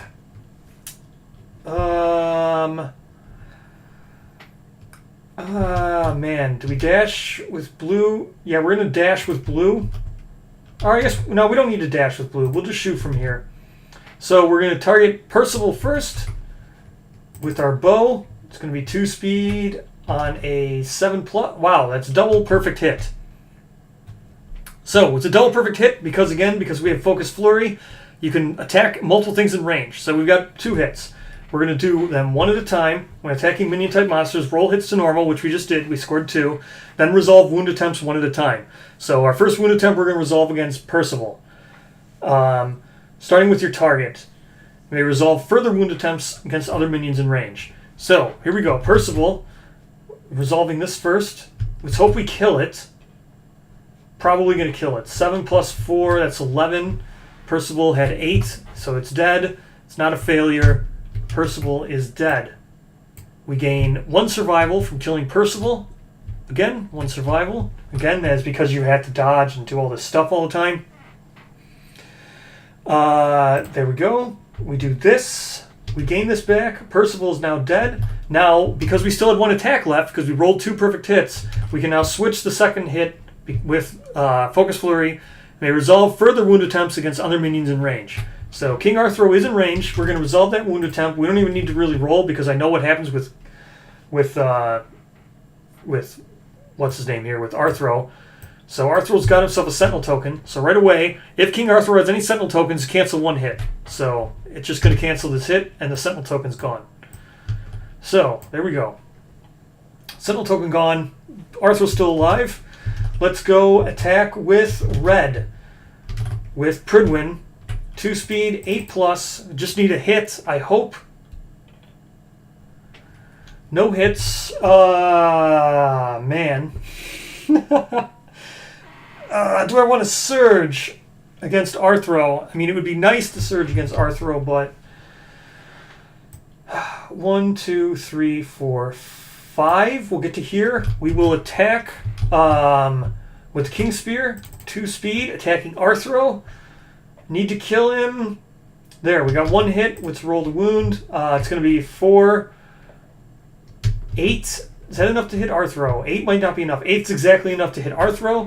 So, I'm much life? Arthur only has 1 life on a level 1, so we don't have to worry about its reflex. Had this been a level 2, we need to worry about its reflex. But we don't, so we killed it. Arthur is once again gone off the board. We can attack now. We can surge with green and attack the Scourgelord. Finally, surging with green. Rolling our dice to see if we get our survival back. We don't. Here we go. Advice on finding people to play with online. Yes, Lantern's Reign Discord has looking for groups. That's the best way of doing so. There we go. We got a hit. I know what this is, right? This is... Nope. So, wound. We're going to spawn more vermin. Bought Dragon King, Sunstalker, Dung Beetle, Flower Knight. Yep, they are expensive. Did they go up in price? I'll have to look at them if they went up in price and stuff. But as soon as I'm done with this, then I'll record a thing about that before the update. And I'll include it for my update video. I'll include the newsletter and stuff after I'm done with this live stream, killing Scourgelord here. Okay, so we rolled a wound. Let's roll. Let's go. What do we need to wound? 7. So that's going to wound. We scored another wound against Scourgelord. He's down to 5 hits left. Lantern's Reign Discord. That is the like public, the most public KDM Discord. So wound. We did. The attack separates the cyst from the body. It falls into the seething vermin below the monster, creating more. Spawn monster level vermin swarm. So we got another vermin swarm here. It's going to fall down there. With that, we've scored another wound. Thank you. We're recovering here slowly. It got out of hand a little bit with those vermin, but we are recovering very slowly. I guess I should encourage... let's go ahead and encourage yellow. No, I don't think I can encourage anybody. I think I need my survival. Yellow might just have to stay down. Alright. Scourgelord's turn. It's going to draw its AI card. Here we go. Symphony of Destruction. Closest threat in range. That's green. Okay. I could dash now if I wanted to. Never mind, I can't. There's no survival. Okay. The music from the monster is fast and complex. The vermin mosh below it. Full move towards the target and perform Phoresis. Then make a separate attack against each survivor still within range. Okay, so we're going to probably have to dash with some of these because it's going to be range 5. Everyone's going to hear this music. And then it's going to perform Song of Generations, which is really bad. Okay. Red could dash, but I don't think... I'm not going to. So, I'm going to move this out of the way. It's going to move there. Okay. Music from the monster is fast and complex. The vermin mosh below it. Full move towards the target and perform Phoresis.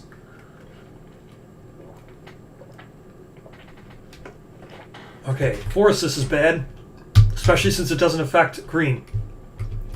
So Phoresis is the instinct. All survivor within the seething vermin that do not have heavy gear suffer knockdown and knockback. No one's in the seething vermin besides green, but green has heavy gear, so he ignores Phoresis. And then, now, it's going to do Symphony of Destruction. Make a separate attack against each survivor still within range. That's green. 1, 2, 3, 4. That's everybody. This stupid thing is about to attack everybody with its Symphony of Destruction. So, here we go. Let's start with red. Speed 2.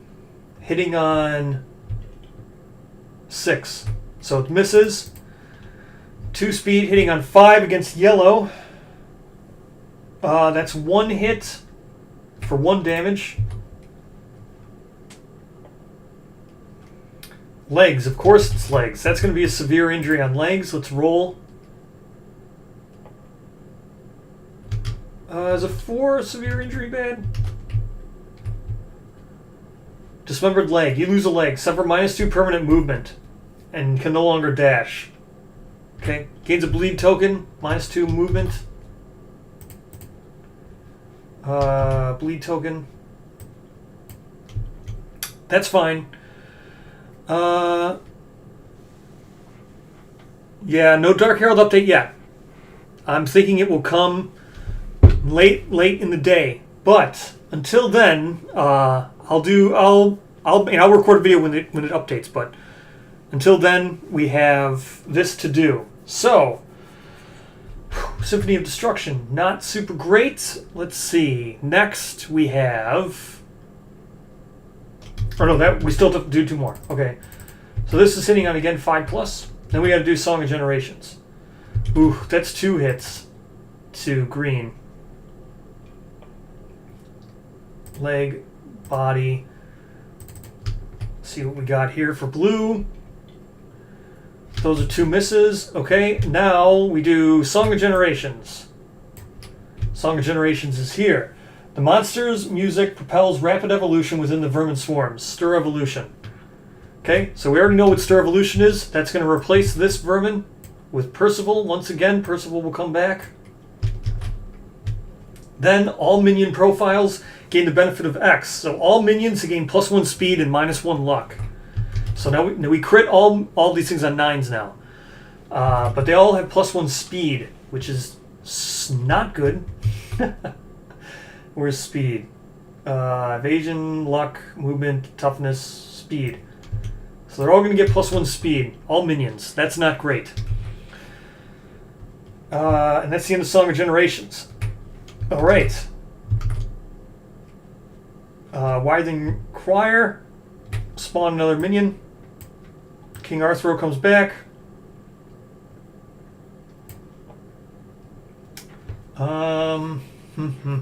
Actually, we could put Arthro here because this is in one of the squares in Seething Vermin. So we can put him here. Percival's back. Not great. Alright, let's go with our turn once again. Yellow stands. What yellow is going to do... Well, yellow only has 3 movement. Yellow's going to just try to get rid of Percival. So yellow's going to run over this vermin. That's letting us do fancy footwork on a result of 6+. So we're just going to hope that we get 6+. A 9. So on a result of 6+, remove the minion. So we crushed it by running over it. Now we're going to attack with Fist and Tooth, parrying Percival, and hope that we can get him. That won't hit because they were 8+. So now let's go King. Oh wait, no, I got to do these. Right, I forgot to do the minion actions. So minion action is actually going to attack.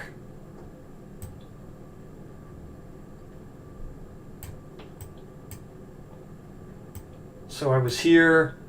That would put that one there. So I just got to roll 1 hit with that was hit. Oh man, that's going to do another heavy injury to yellow. 8+ on legs is gain a bleeding token. Yellow's getting destroyed by these vermin. Percival has movement 4, so Percival would have went 1, 2, 3, 4, and then not done anything. Arthro would have attacked red. Arthro with a 5+.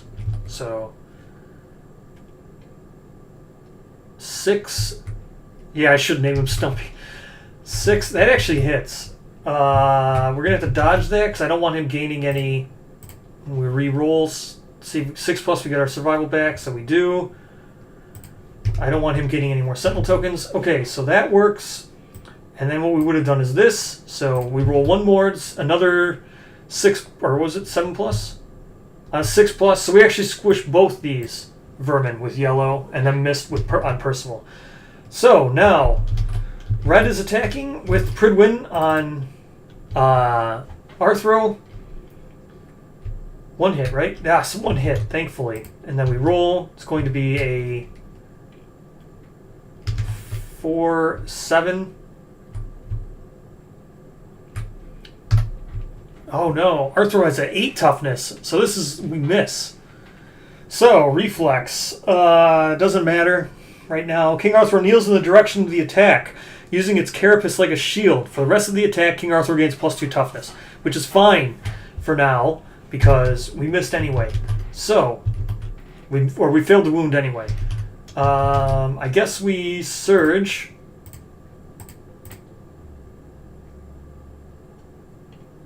And we get it back. 2 more. 7+ to hit. 1 more hit. It's 5+ to wound. 7, good. So we wounded Arthro. That kills him. Alright. Wounding and killing Arthro. Now, we can shoot the Scourge Lord. We can do a lot against the Scourge Lord this time, because we can shoot it and attack it with the spear. So we might be able to do a lot of damage. This is what we're hoping for, doing a lot of damage. So let's go ahead and attack first with yellow or blue. Yep, blue's in range. 7+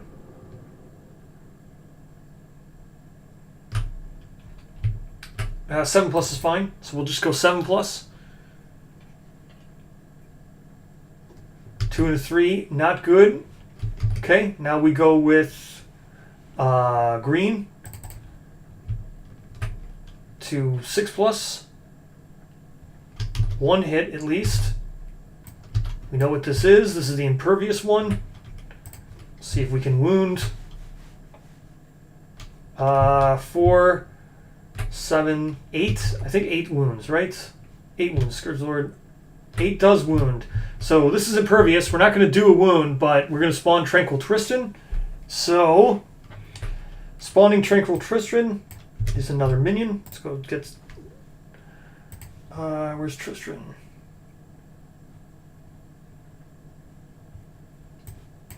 Alright, we got ourselves a new minion spawning because of this.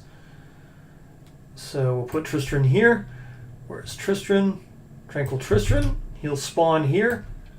There he is. He'll fly. Alright, so Tranquil Tristran is now out.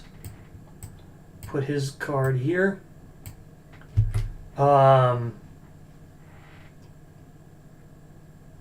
What else can I do? Well, I could dash and surge with yellow to try to wound Scourge Lord, since that's the only thing like I really need to do because Arthro's not here, so I really should be doing that. I guess I'll dash and can I not dash anymore because of the severe injury? I don't think I can.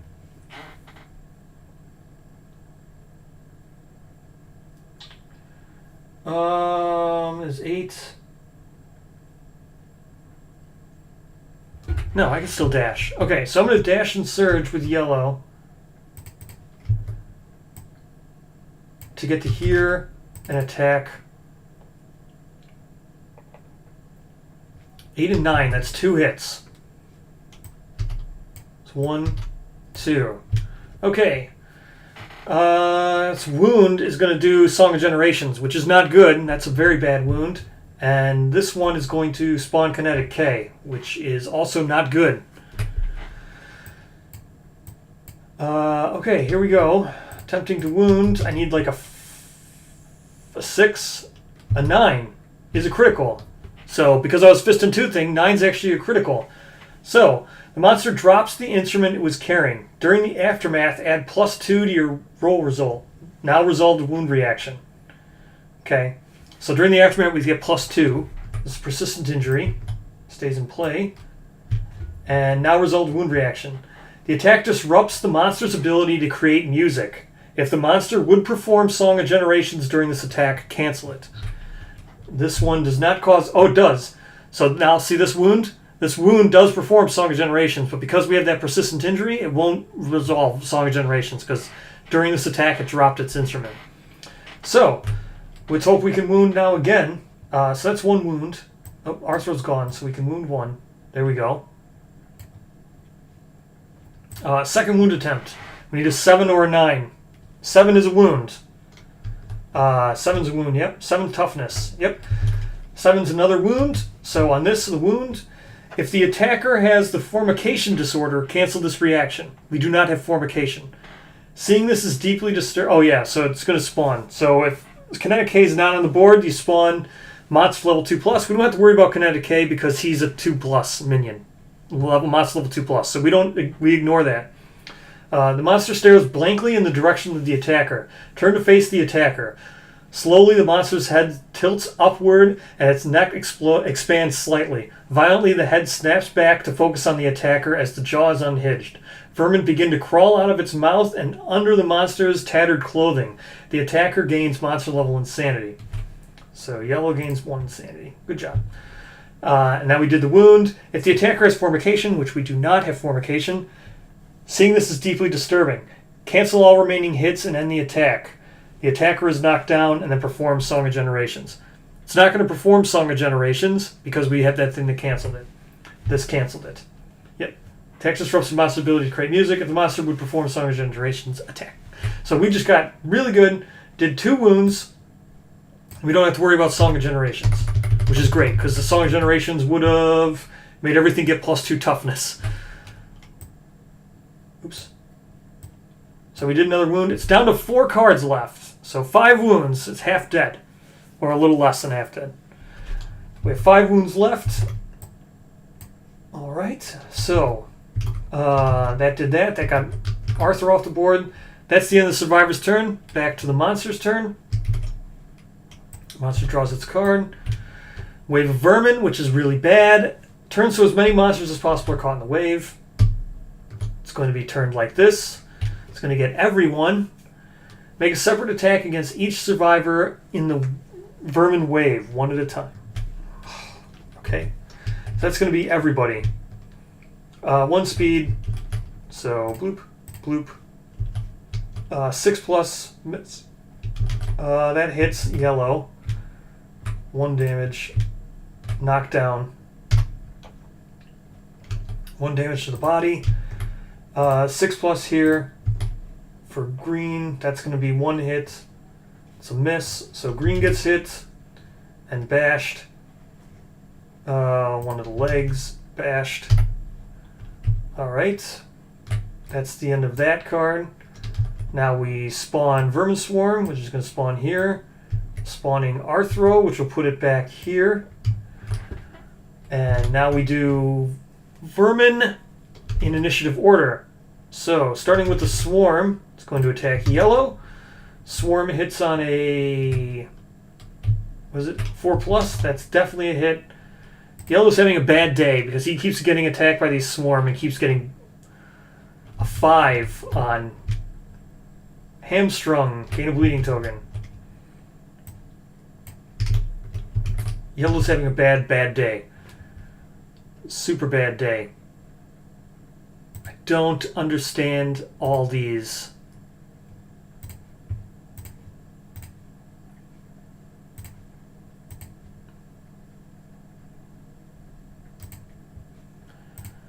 Okie doke. Sets the Vermin now.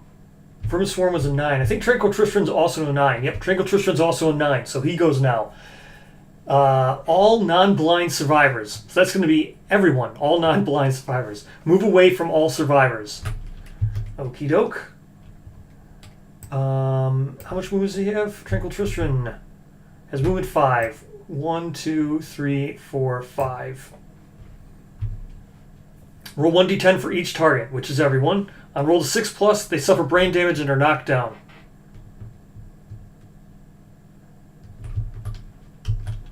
Boop, boop. Yellow's already knocked down. That was a 6+. Okay, yep, 6+.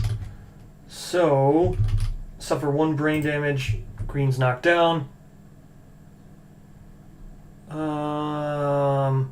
Green's already knocked down. Yellow suffers a thing. Knocked down already. Alright, let's see. Next. What do we have now?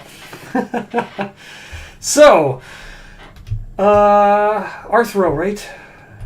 Yeah, Percival's a 5. Arthro's a 7. Arthro will attack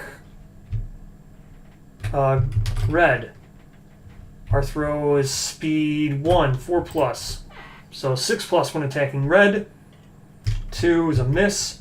Percival, where are you at? Percival, closest threat in range, which is blue. Percival has movement of 4. 1, 2, 3, 4. Yep, he can get to blue. Percival 1 speed, 3 plus. He's going to grab. Going to have to dodge this again. Alright. That's the end of the monster's turn. That's the end of the vermin. Let's go again. Going to have to spend a survival to get green to stand. Oh, man. It's taking a lot longer than I thought it would. It's already almost... What time is it? It's already 5:30. All right, 5:30. Oh, man. It's a lot longer stream than I thought. So, let's see if I can... See how much damage I can do to him on this turn. Then I'm going to have to call it at the end of this turn. And then I'll go check out all this stuff. But, so, Percival... No. Let's go... We're going to attack Arthro. 8, that's 1 hit. 1, 2, yeah, so that's 1 hit. We're going to roll, see how much damage I can do to it. A 4, I think that should be enough. 7, 8. 8 toughness for Arthro, right? 8 toughness, yep. So Arthro, I can kill him. Now let's attack with Green. Green will attack Scourgelord with 2 speed. Hitting on... Double miss. Oh my gosh. Well, I can't surge. Where's Tristram? Well, let's just go do Tristram's thing. 1, 2, 3, 4. Let's go to here with Tristram. So let's attack Tristram with Pridrin. So Pridrin hits on a 8 plus, so a 9. So we're attacking Tristram with Pridwin. And Tristram, we hit. Only got a toughness 3, but so we have this here because I just wanted to do this because I know I have it. If you have a vermin cage in your gear grid, gain the bioluminescent fly strange resource. Cancel this hit and remove the minion from the showdown board. So because I did it with red, red has the vermin cage. We can just capture this vermin right now in the cage and gain the bioluminescent.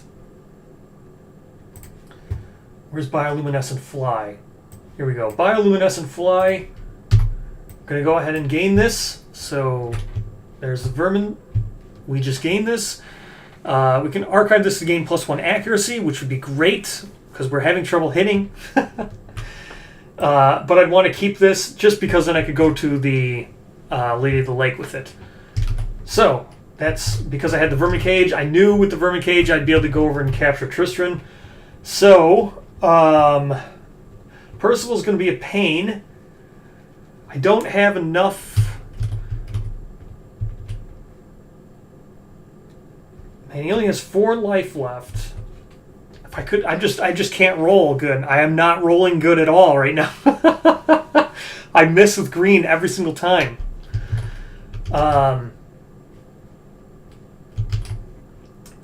What can I do? Well, I guess. Well, we'll surge with green. If we'll just say I had enough to surge with green, get 1 more hit. If you hit with a sharp weapon, gain +4 luck when attempting to wound. Okay. Do we have a sharp weapon? We do not. This is another example of these hit locations punishing sharp weapons. So if you have a sharp weapon, you gain +4 luck. We do not. Let's try to roll and wound. 3, 4, 5, 6, 7. Does this thing only have 7 life? Yeah, 7 toughness. This would be a wound, so the reflex would spawn K, but we're not level 2. Awful sounds emanate from the boil. The attacker gains the priority target token. So green would gain priority target. We do ourselves another wound. So basically, that's it. Like I said, we got this. So let's just say we defeat it. Let's say we defeat the Scourgelord. We'll do next 2 would have been this, this, and this. These would have been these would have been the last 3 to do. If I didn't have to end so quick, we have Legion, which is one of the death blows. We wouldn't have gotten it. This would have been the 3rd wound that was left, which is not a death blow. If you hit with the club or a shield, you bludgeon the monster and gain +2 luck. So this is good if I would have been attacking with Pridwin, which I would have been. And then this card remains in play as a persistent injury until another hit location is resolved. If that hit location has a critical wound result, you inflict one automatic hit for a critical wound. So this is the same. This is another card where if I would have wounded, I would have gotten a critical hit right afterwards. So this is a good one. This punishes devastating. This is first strike with the death blow. So I wouldn't have gotten the death blow. So without the death blow, I would have triggered Dance Macabre. Then thousands upon thousands of generations of vermin swarmed within the monster, ever evolving. Now these vermin struggle to remain inside the badly damaged facade. Which badly damaged facade just means that this survivor corpse that this thing was actually like a zombie. It was just filled with insects. It was just a skin suit that these insects were wearing, and then by you attacking it, the skin falls apart, and now all this vermin explode out of it. So Dance Macabre would have removed the Vermin Lord, and then would have had Galahad, Percival, Guinevere, and Gawain all show up, and then we would have had to kill them. And then once they're killed, then the showdown ends. So with them killed, let's say we won. So let's say Yellow would have died. It was trending that way. Yellow would have very likely died. So, Aftermath. Let's go with the Aftermath. How's this work? Aftermath. The vermin flee the settlement. Remove the strange vermin board. So we would have removed this settlement phase thing where we were doing all this. This would have been removed. And all menace cards, which I already cleaned up all the menace cards. You'd have them removed by beating it. And then you add Skittering Menace to the timeline 4 years. So Scourge Lord would return within 4 years. And then you get your rewards. And then you gain 1 Vermin Cage. So you get another Vermin Cage, meaning you can carry more resources out to the Lady of the Lake if you wanted to. You roll 1d10 plus monster level. So let's see what we would have gotten. 1d10 plus monster level. We roll this. We also get +2 to our rewards from the Melancholic Instrument. So this is a 3. Becomes a 4 because we had monster level. This becomes a 6 because we had +2. So a 6. The corpse is coated in a strange fluid. Gain 1 random vermin resource and the embalming saliva. So the vermin had coated this thing in embalming saliva. We'll get our reward here. Embalming saliva, which is this. When you gain hunt experience, you may decide to only gain 1.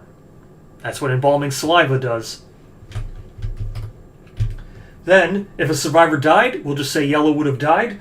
If a survivor died during the showdown, the vermin are instinctually drawn to the corpse. The settlement gains the Corpse Exchange Additional Death Principle. So, Additional Death Principle, that is this Corpse Exchange. You get Survival Limit 1. So this doesn't overwrite your current Death Principle, you just get to add it. Corpse Exchange, the vermin make an exchange of corpses. Whenever a survivor dies, gain 1 Eat a steroid-rich exuve, strange resource, and it adds to the settlement storage. So that is this. Search. Where is it? This. Boop. So whenever people die, they have insects do what's called like necrophoresis, where like they take dead insects out of their hive and they store them. They just remove them and put them elsewhere, because they don't want a bunch of dead corpses all over. So that's what they're doing. They come to your settlement. They take your corpses and leave. They trade you with one of their corpses because they need more survivors to make more Scourge Lords. So, and then when you do, this is like a love juice. So during the settlement phase, you may archive this to Voracious Intimacy, and then intimacy. This is a new type of intimacy. Oh, and then also, we didn't have drums, but if you would have went drums. If the settlement has innovated drums when they defeat a Scourge Lord, the survivors were inspired by the music it played. Survivors may now select instrument as their weapon proficiency. So this also adds instrument proficiency. So here's instrument proficiency for all weapon proficiencies. If you have an instrument in your gear grid, you may play 1 song. Songs are limit 1 and affect you and all survivors within you within 5 spaces of you. So then you get all these crazy effects. If you have instrument proficiency, which is survivors gain +1 speed until the end next act. Survivors mend 2. Mend is just you heal 2. You select a hit location, then you gain back 2 armor. Lullaby, survivors' attacks gain slow until the start of your next act. Pastorale, reveal the top 3 AI and place them back in any order of the deck, just like a headband but +1. Round, affected survivors may trade one token with another affected survivor for one they did not have. What this means that, say you had like 2 survivors with +1 evasion, +1 strength, +1 something, like they could give that to someone who didn't have those things. You could trade tokens with one another, and then pay on all survivors gain +2 survival. So in order to gain proficiency, you need to have sung a song with an instrument in your gear grid. And then the mastery, survivors' instruments, their things become limit 2. So that's the mastery. So that's what you get from all the rewards for being Scourgelord. We'll go back to intimacy. So there's a whole new intimacy thing you can do when you add Scourgelord. This is that. It's a whole new thing. Makes your survivors like a hive-minded. They become collective. So they're like bugs. They become hive-minded. So all kinds of cool stuff that you can have one survivor on the showdown who is the hive mind, and then everyone else is part of the collective, and then they all gain rewards if they have someone who's hive-minded. It's like a savior. If you have a hive mind survivor on the board, all the collective gets benefits. So that's that. There's all kinds of other gear which is not shown, but all kinds of other resources, again, not shown. All kinds of stuff. But that is it. Again, looking to get this into beta testing, so you can download this and play it on Tabletop Simulator, play all this stuff. By the weekend, as soon as I get the book finished, which is the only thing stopping this from going beta testing live. So, thank you so much for watching. I have to go read all this newsletter. I have to go check out, see all that other stuff. I have to record the first part of the update video, which will talk about these expansions and stuff. Yes, I'll make a video. I'm going to talk about that. I'll make a post. So I'll record the first part of the video, and then when the update goes live, I'll edit that part in, and then I'll record the update stuff, which I think should be happening pretty soon. I actually thought the update would probably go live right about now, 5 p.m. Eastern Standard Time, right as they left office. That's what I was thinking would happen today. Maybe it will be up at midnight, more likely now. I thought it would already be live by now. But thank you so much for watching. I'll get this in the public beta testing and everything, and then I'll make a video on going over all of this and showing everything and why everything's the way it is. There's all kinds of cool stuff that's still not even shown here. But that was the fight. There's like this whole other thing, like survivors. The vermin can make zombies out of more than just humans. Like there's this antelope they make a zombie out of. So there's all kinds of other fights that are involved in this too. So let me go check all that stuff, and I will see you in the next